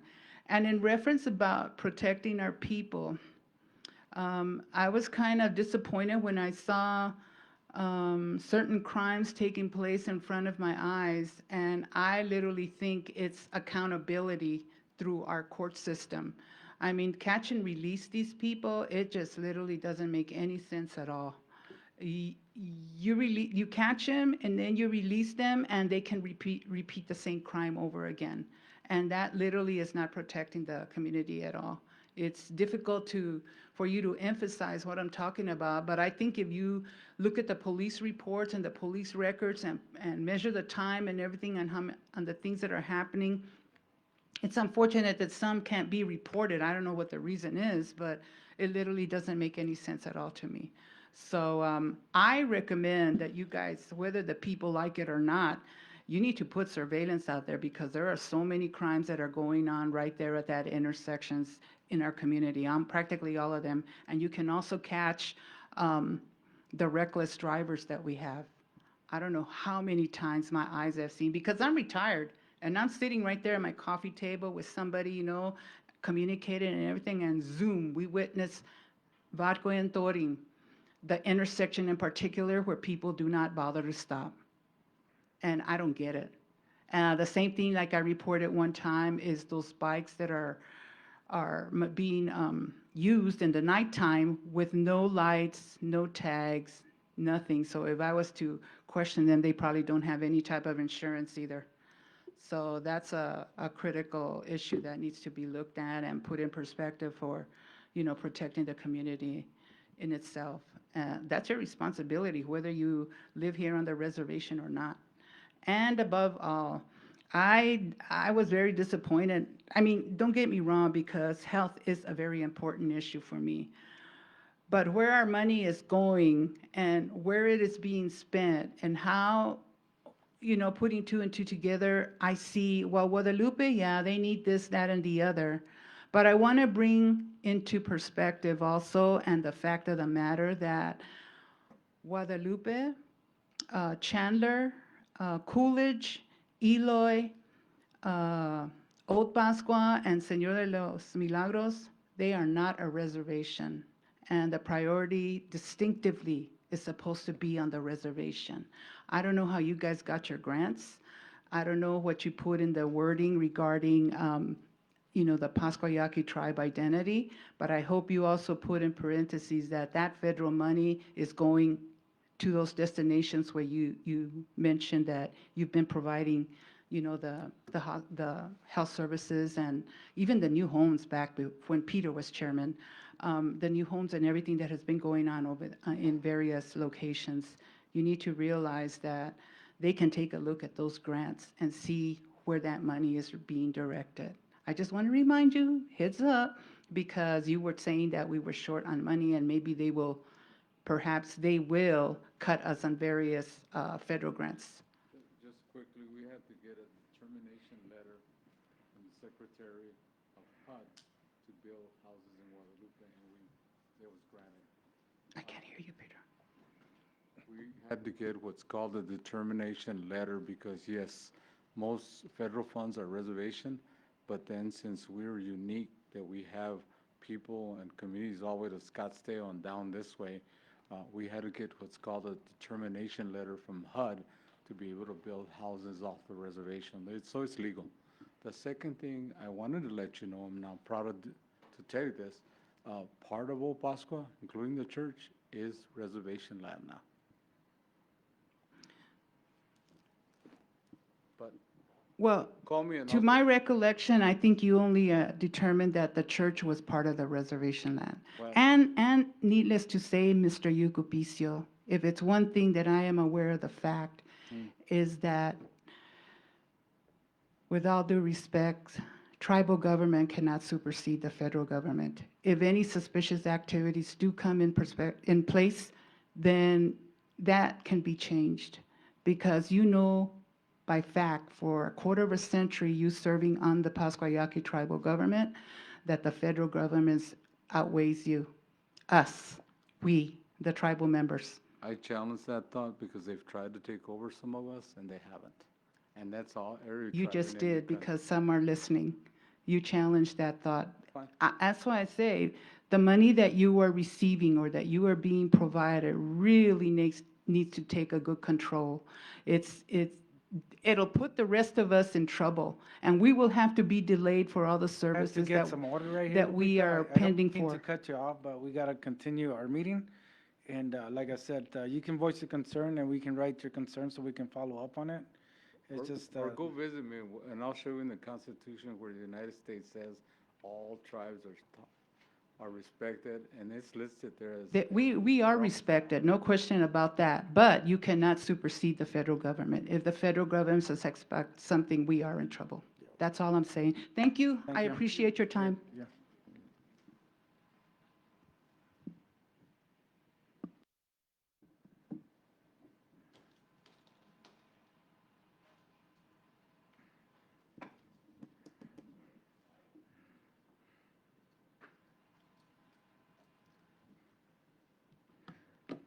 Chairman, Council, Pueblo, y Janelle.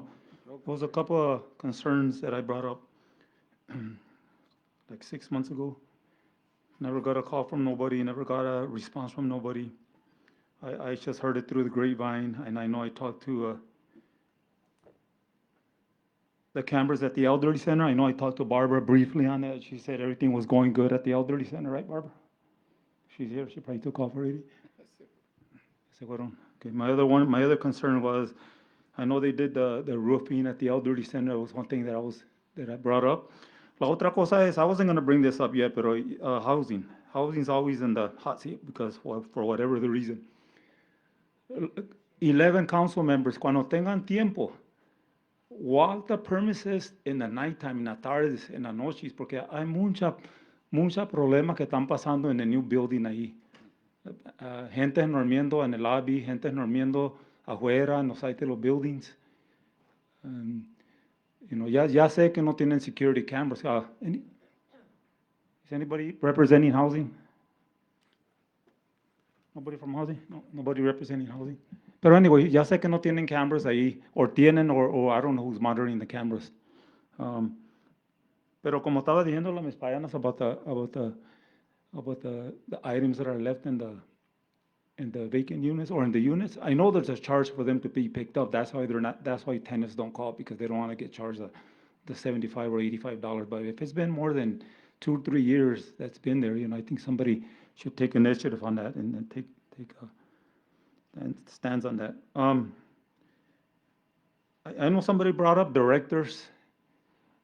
All directors, remember, it's the people that work out in the field that makes the department look good.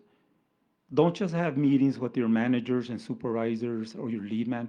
Have meetings with your people that are working out in the field. Make time for them, because those are the people that are making the department look good. Directors, when you're at conferences, be careful on how you word things, what you say, because some of us take it different in what you're trying to say. Directors, this is for all directors. As a resident, long-time resident since 1967, I'm here as a community member because pasan muchas cosas aquí en El Pascua que council doesn't know, and I know a lot of you guys no viven aquí, no andan en la tarde, no hacen right to buy, no andas en la tarde en el neighborhood o lo que sea, pero pasan muchas cosas, como dice en el pueblo, with the dog issue, with the police issue. I know that the police station just lost a one of their police officers, and they're down too short to whatever they have now. And it is true, you do need like at least five officers per shift, day swings and graveyards. La otra cosa is, and I know this still hasn't been brought up or answered.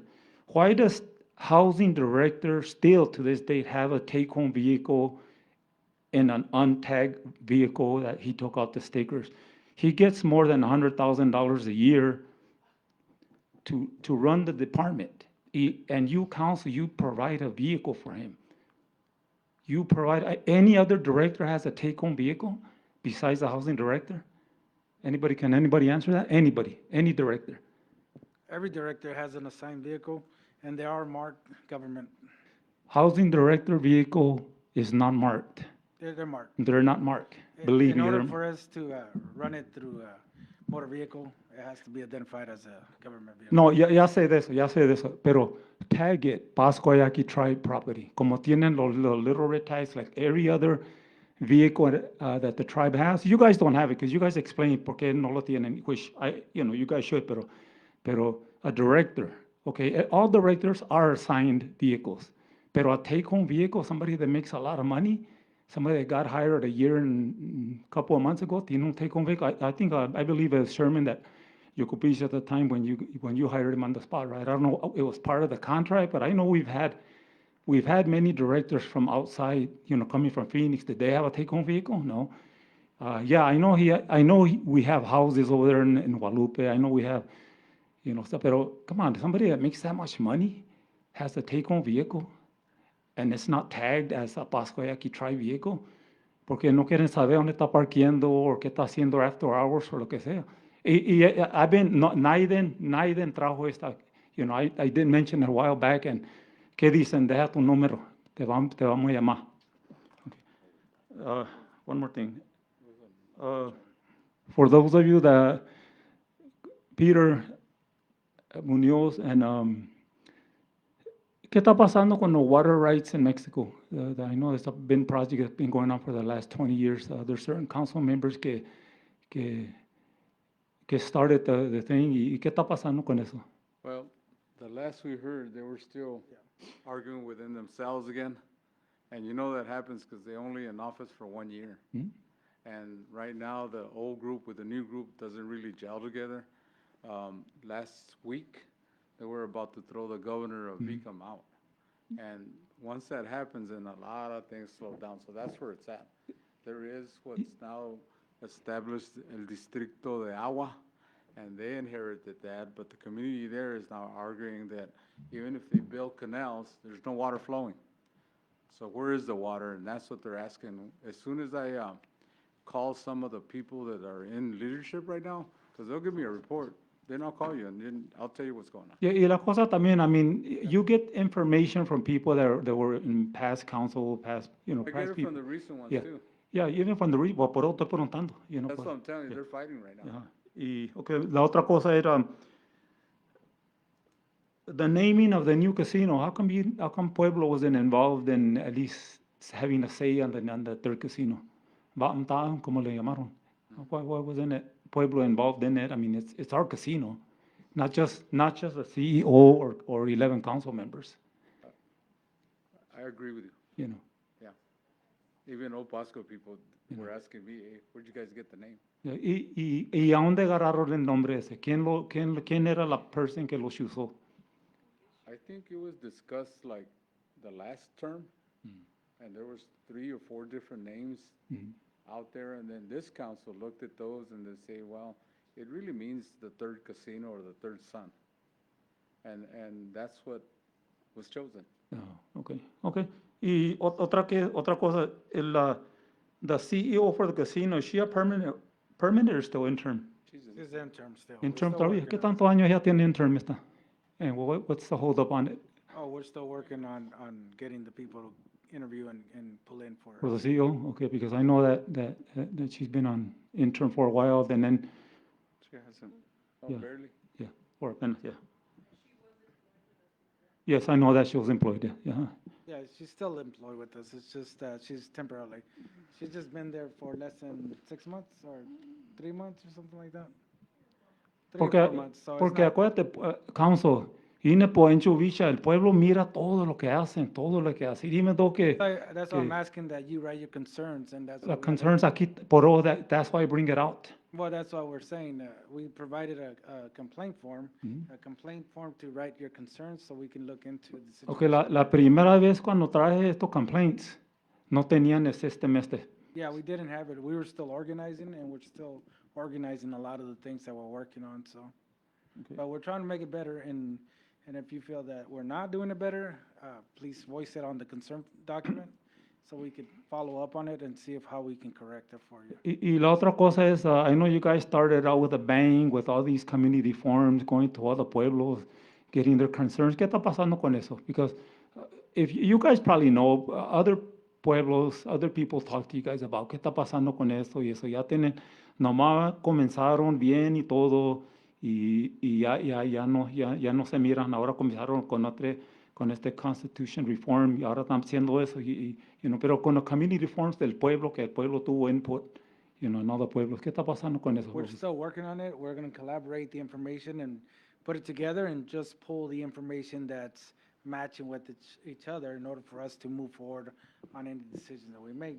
But typically, like Rolando and all the council members here have agreed to give it to the actual community members to run it. So we had started it to identify what type of questions that the community have. In order for us to identify that, we were going to go ahead and throw it and make a board of community members to run this constitutional reform and lead it. We just wanted it to be the basis of it so we can initiate it and give the power to the members to run it. And this is where we're at now. We're going to go ahead and I think they have selected individuals. Letter from my office came out and selected these individuals that have partaken on these constitutional reform, and they're going to be leading it. They're going to be doing the meetings with the community members, not us. We just initiated it just so that we could get the community together and identify what was the biggest issues that people had issues with. So, and this is at the end of, go ahead. Thank you for your concerns. I always look forward to hearing from the community. But I think you're talking about the priority meetings, the priority concerns in which we have been working with our tribal directors. We gave the directors the concerns and the challenges and the priorities of the tribe, which is housing. So of course, we gave housing more money to work on the houses that are boarded up. And thank God, we just saw some more progress just recently, and more houses are going to be given to families, which was part of the community priorities. Another one is, of course, bringing more resources to outside communities, and we're going to continue to do what we can to make sure we help outside community members. And another one was the direct elect. So that's why we continue these community meetings on the constitution reforms. So those were a majority of the complaints or priorities that were given to us to work on, and we're working hard. Okay. Chairman. Thank Bueno, you. muchas gracias. Just a little FYI otra vez. If any director is going to have a take-home vehicle, make sure it's marked with the Pascua Yaqui tribe logo. It's not their personal vehicles. Remember that. All 11 of you guys is not your personal vehicles. I think, como lo traje antes también, que everybody should be identified as a Pascua Yaqui tribal vehicle, pero for whatever the reasons, no pueden, for safety or whatever, But I think executive, yeah, I understand, but if you're a regular council member, at least ponle el Pascua Yaqui tribe logo in the side y in the back, para que te haga recognize. Because ustedes saben, miran allá, se van para el pueblo, se van para allá y miran un government vehicle. Is it a Pascua Yaqui tribe? I mean, I go out there. Is it a tribal vehicle? All our, especially el director que makes a little bit more than 100,000 a year. Take home vehicle, maintenance free. That's and the reason I'm bringing this up because I still keep in contact with my department. ¿Qué está haciendo? He's done a lot of modifications. Like every director comes, he changes things, hires employees, creates positions. Mr. Chairman, point of order. And he changes so, positions. Chairman, and point he of order. So I do ask that Mr. Romero does go ahead and reflect his comments towards systematical changes rather than speaking about any directors. Again, directors are not elected. They work directly for the tribal council. As far as the director, make sure that directors are, somebody that knows about housing. Don't just hire somebody just because he's from out there or de pariente, And I know you're going to protect me. That's fine. You represent Pascua. You represent the whole tribe anyways. Pero anyways, that's my 2 cents for the tribe. And as far as leaving my name and number, I always sign in. I always leave my email and my phone number right there. Pero acuérdate, el pueblo mira lo que están haciendo. Everybody knows. El pueblo mira qué estamos haciendo. And that's all we expect, that they see what's going on. and keep us informed. That's all we got the concern letter. Just keep us informed in that method, so. Y la cosa es, hacen algo bien el council, todos andan happy and joyful. Hace algo mal, one council member, todos se llevan el parchazo, todos saben, everybody knows. Pero as far as leaving the thing, these concerns were already brought up, pero just look into the housing director take-home vehicle that makes more than $100,000 a year, maintenance free, no sé. Just thought nobody's here to represent housing too. Oh, also too, one more thing. I know that I brought this up, there's a unit that's been boarded up for more than 8 years. 8 years. Yes, we're working on them. I know, We're but 8 almost years, a unit. process, and we've got 7 done, I think. Gloria's not here but they're in the process. We're But working on it. Okay. 27 will be done, plus additional 5 from the other units, and a tune of, not including the 5 other ones, but I know those 17 were $1.2 million to fix, an average of 36K per unit. You So know they're not what actually cheap to happened. fix. You knew what happened with housing, and we're Yeah. still trying to correct that. So give us the opportunity. We are working on it. We have worked on several homes already that we're trying to get members into, and it's just gonna take a while. It's just, And I believe if I'm not wrong, I think it's 37 houses have been moved into and renovated since the new director came in a year and 3 months ago, if I'm right. And there's this house that's sitting there for 8 years. Who's doing the scope of work on these houses and, stuff like that. But yes, some houses were more damaged than others. no, so I that's know, why- yes, Mr. Chairman, yes, because I was in that department for 40 years, and that Okay, house so is you still have that like that. understanding, and whatever concerns you have after that, if you can. No, just- I mean, yeah, no, I don't need to, nomás, I'm just bringing it out as pueblo es todo. Yeah, Con we'll work respeto, on con it. todo. También I also want to thank the U11 council members. I know that I frequently call 2 of you guys, and thank you for answering my calls. Thank you for answering my calls, because that's the people that I need to address some questions, and they do call back, Some of you guys, I don't call because I don't need to address questions to you guys, but the 2 council members that I do call frequently, they do answer. But, and you guys, continue doing a good job, and whatever you're doing, I know you guys gonna go through your ups and downs. You guys have 3.5 more years to go, or 3 years, but and I know, Saldenas, I know you represent Guadalupe, but you're representing everybody, No nomás el pueblo de Guadalupe. Okay, muchas gracias. And Chairman, if I may, so Mr. Romero, you're absolutely right. I do represent every single community. I make an effort to go to every single community and have that physical presence, but I also do acknowledge that our members off the reservation as well as across the country are also important. So I will continue to advocate for every single pueblo, and I do acknowledge and understand that. So thank you. We'll go ahead and move on to action item number 7, first resolution.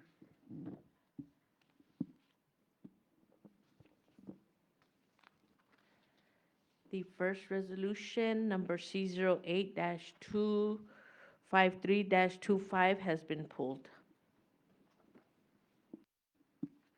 Thank you.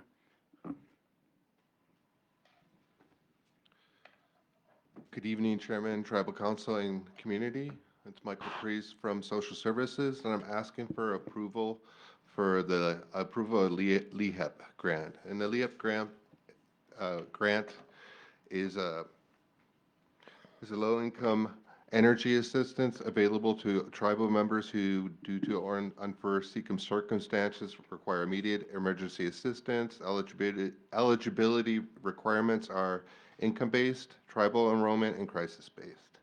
And we have 2 numbers that people can call. We have the Tucson number, which is 520-879-5640, and then Guadalupe, which is 480-768-2089.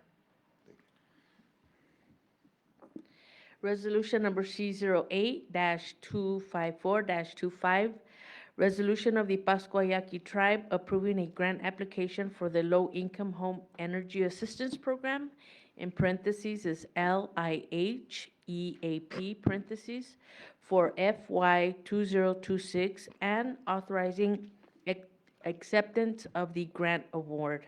Do I have a motion? Motion. Second. Motion by Councilman Munoz and second by Vice Chairman Yucupicio. All in favor say aye. Aye. All opposed say nay. Anyone abstain? Motion carries with a 9 yes vote count. Thank you.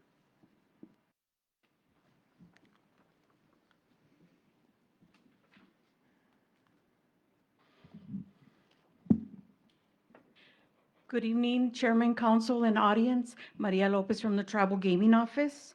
And this resolution is to approve an agreement with the the Department of Public Safety, which allows our licensing division to submit fingerprints and then get a report and issue gaming licenses. Resolution number C08-255-25.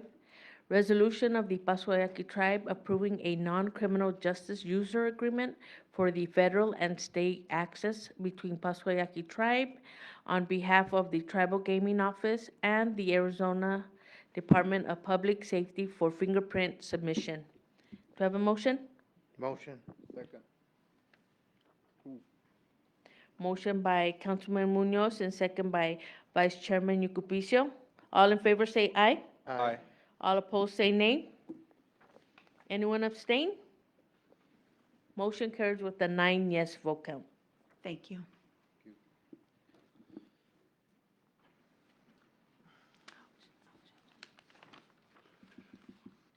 Yosinchinyanyamo Kachimalea. Good evening, Chairman, Tribal Council, Attorney General Flores, fellow directors, members of the community, both present and online. I am Rafael Gallego, Chief Public Defender.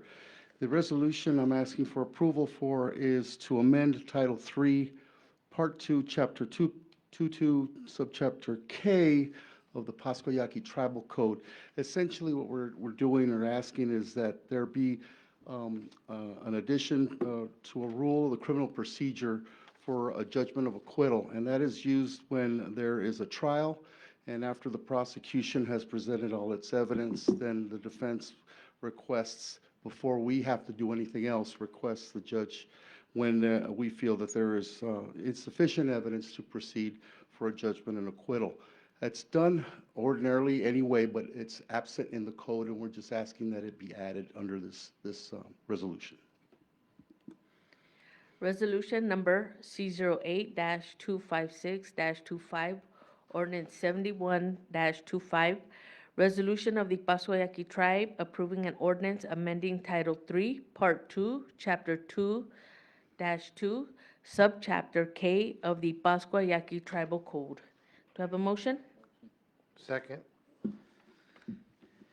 Motion by Vice Chairman Yucupicio and second by Councilman Munoz. All in favor say aye. Aye. All opposed say nay. Anyone abstain? Motion carries with a 9 yes vote count. This next resolution, Tribal Council, is I'm asking approval for an ordinance amending Title IV, Chapter 1, Subchapter C of the Pascua Yaqui Tribal Code. That is having to do with differentiating between justification and an affirmative defense. And that is adding a burden of proof. What happens is when we present a case where there's justification, for example, self-defense, we present a self-defense claim, currently the code is silent as to what happens next. And what happens next is the prosecution then has the burden of proving beyond a reasonable doubt that there is no justification, there is no self-defense. And we're just asking that that be added to the criminal code. Resolution number C08-257-25, ordinance 72-25. Resolution of the Pascua Yaqui Tribe approving an ordinance amending Title 4, Chapter 1, Subchapter C of the Pascua Yaqui Tribal Code. Do I have a motion? Motion. Second. Motion by Councilman Saldaña and second by Councilwoman Gonzalez. All in favor say aye. Aye. All opposed say nay. Anyone abstain? Motion carries with a 9 yes vote count. Thank you.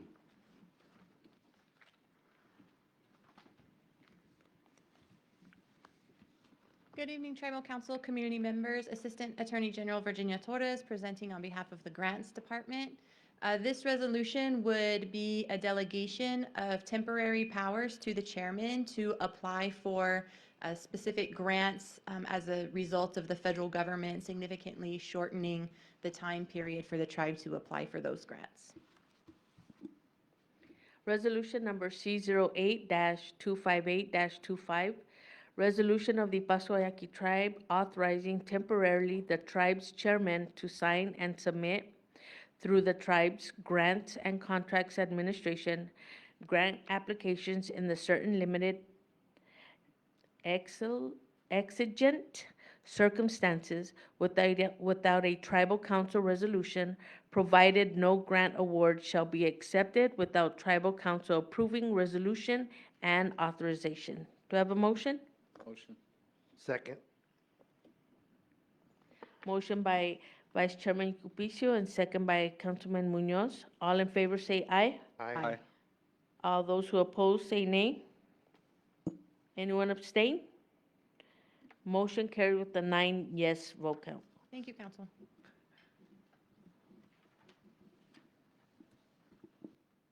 Good evening, Chairman, Tribal Council, and Community. I'm Jerry Vanderkroll from the OAG's office here, though, tonight, representing the Tribal Historic Preservation Office, seeking Tribal Council approval and, if granted, the acceptance of a $91,631 grant from the National Park Service in support of the Tribal Historic Preservation Office operations. Resolution number C08-259-25, resolution of the Pascua Yaqui tribe authorizing the Tribal Historical Preservation Office to apply for and, if awarded, for the chairman to accept the National Park Service Fiscal Year 2025 Historic Preservation Fund Annual Tribal Historic Preservation Office Grant. Do I have a motion? Motion. Second. Motion by Councilwoman Sanchez and second by Councilman Munoz. All in favor say aye. Aye. All those who oppose say nay. Anyone abstain? Motion carries with the 9 yes vote count. Thank you.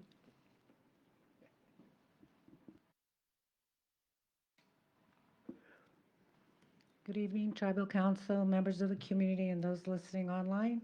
Barbara Macias on behalf of the IT Department, presenting the first resolution, which is a contract with a vendor known as 6 Sense. This company provides us with software that allows us to scan for vulnerabilities on the PCs that our users are using, which are our employees.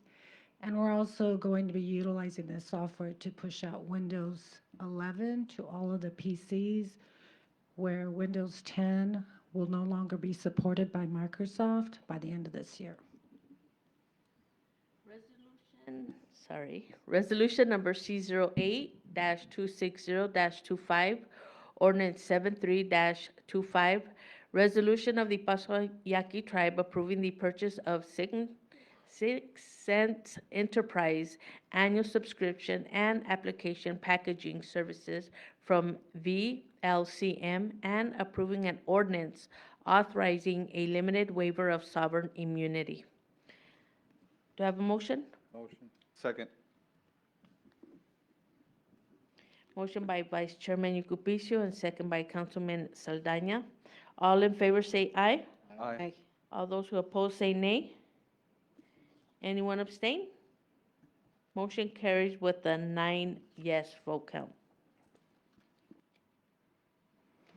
This next resolution is approving the purchase of computers from Dell.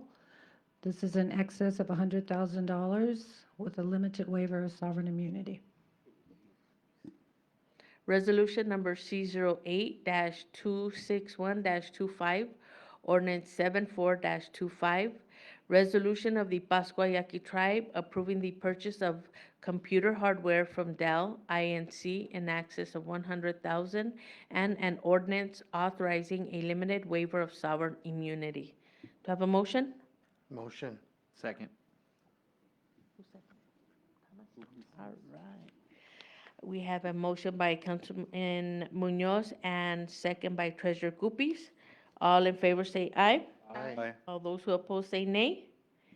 Anyone abstain? Motion carries with a 9 yes vote count. Thank you.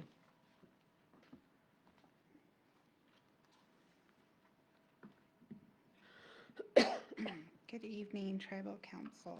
So this first resolution is requesting to submit a letter of intent for a 105 lease application to Indian Health Services for the Guadalupe Health Center, as well as an attestation for the tribe's ownership of the building, and also approving submission for future letters of intent for 105 leases for any health facilities. Resolution number C08-262-25, resolution of the Pascua Yaqui tribe authorizing the submission of a letter of intent and attestation for the Guadalupe Health Center to request a public law 93-638, Title I, Section 105, parentheses L, parentheses, facility lease agreement with the U.S. Department of Health and Human Services and authorizing submission of future 105 in parentheses L letters of intent and attestation etc. to the U.S. Department of Health and Human Services and the U.S. Department of Interior. Do I have a motion? Motion. Second. Motion by Councilwoman Sanchez and second by Treasurer Guppies. All in favor say aye. Aye. All those who oppose say nay. Anyone abstain? Motion carries with a 9 yes vote count.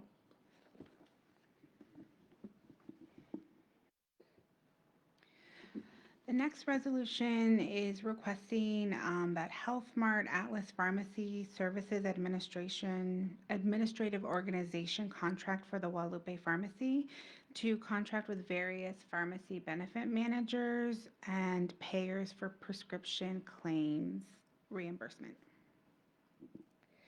Resolution number C08-263-25, ordinance 75-25.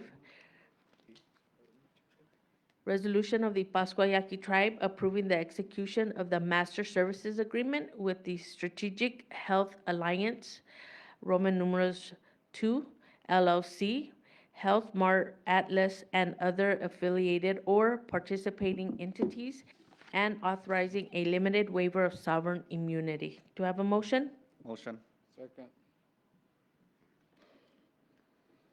Motion by Councilman Saldana and second by Vice Chairman Cupicio. All in favor say aye. Aye. All those who oppose say nay. Anyone abstain? Motion carries with a 9 yes vote count. Thank you.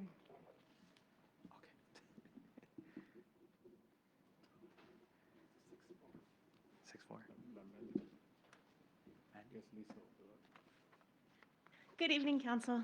Lisa Sesma with Casino del Sol. This resolution is for an agreement with Planet Bingo in the excess of $300,000. Resolution number C08-264-25. Resolution of the Pascua Yaqui tribe authorizing a tribal enterprise division lease agreement amendment with Planet Bingo LLC in excess of $300,000. Do I have a motion? Motion. Second. Motion by Councilman Munoz and second by Treasurer Guppies. All in favor say aye. Aye. All those who oppose say nay. Anyone abstain? Motion carries with a 9 yes vote count. Thank you. Good evening, Chairman, council members, members online, and the audience here. This resolution is authorizing the casino to amend its contract with ADP for HR and payroll services over at the casino. It is in excess of $300,000. Resolution number C08-265-25. Resolution of the Pascua Yaqui tribe authorizing a fourth amendment to the Gaming and Tribal Enterprise Division Master Services Agreement with ADP, LLC in an amount over $300,000. Do I have a motion? Motion. Second. Motion by Councilman Munoz and second by Councilman Saldaña. All in favor say aye. Aye. Anyone opposed say nay. Anyone abstain? Motion carries with a 9 yes vote count. Thank you. Good evening.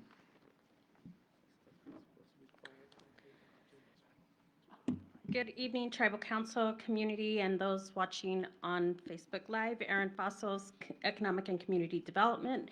This specific resolution is to authorize Terracon to perform a Phase 1 ESA and also an archaeological report to satisfy some environmental requirements for a state land auction. Resolution number C08-266-25, resolution of the Pascua Yaqui Tribe approving task orders under a master professional services agreement between Terracon Consultants, Inc., and the Pascua Yaqui Tribe to conduct an environmental and archaeological assessments for the state land auction in excess of $100,000. Do I have a motion? Motion. Second. Motion by Treasurer Coopies and second by Councilman Saldaña. All in favor say aye. Aye. Anyone opposed say nay. Anyone abstain? Motion carries with a 9 yes vote count. Thank you.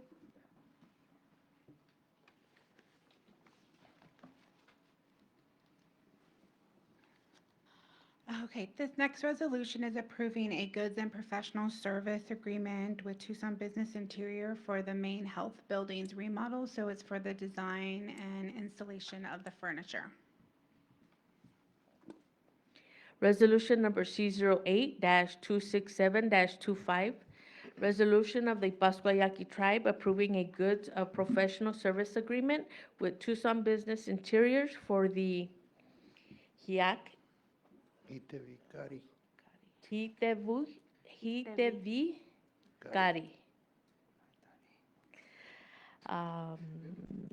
Beautiful name. Health building remodel in an amount exceeding $100,000. Do I have a motion? Motion. Second. That was a tie. Who was it? Who did it first? Me. Sorry. Okay. Jose and Peter. Okay. We will give it to, motion by Councilman Saldaña and second by Vice Chairman Yucupicio. All in favor say aye. Aye. All those who oppose say nay. Anyone abstain? Motion carries with a 9 yes vote count.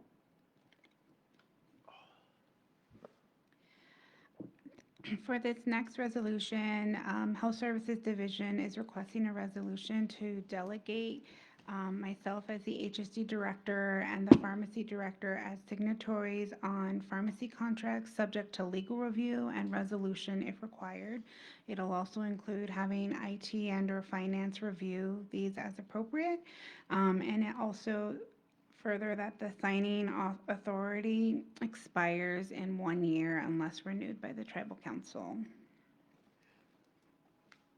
Resolution number C08-268-25, resolution of the Pascua Yaqui Tribe approving the execution of the CVS/Caremark signatory authority form and a lot of A's, authorizing a delegation of signature authority to the Health Services Division Director and the tribe's pharmacy director for certain pharmacy documents and agreements. Do I have a motion? Motion. Second. Motion by Councilman Munoz and second by Councilwoman Sanchez. All in favor say aye. Aye. All those who oppose say nay. Anyone abstain? Motion carries with a 9 yes vote count. Thank you.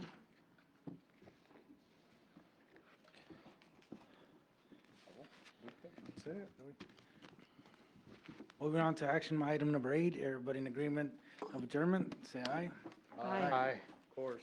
So with this, Hey. Thank you guys for being here tonight. God bless.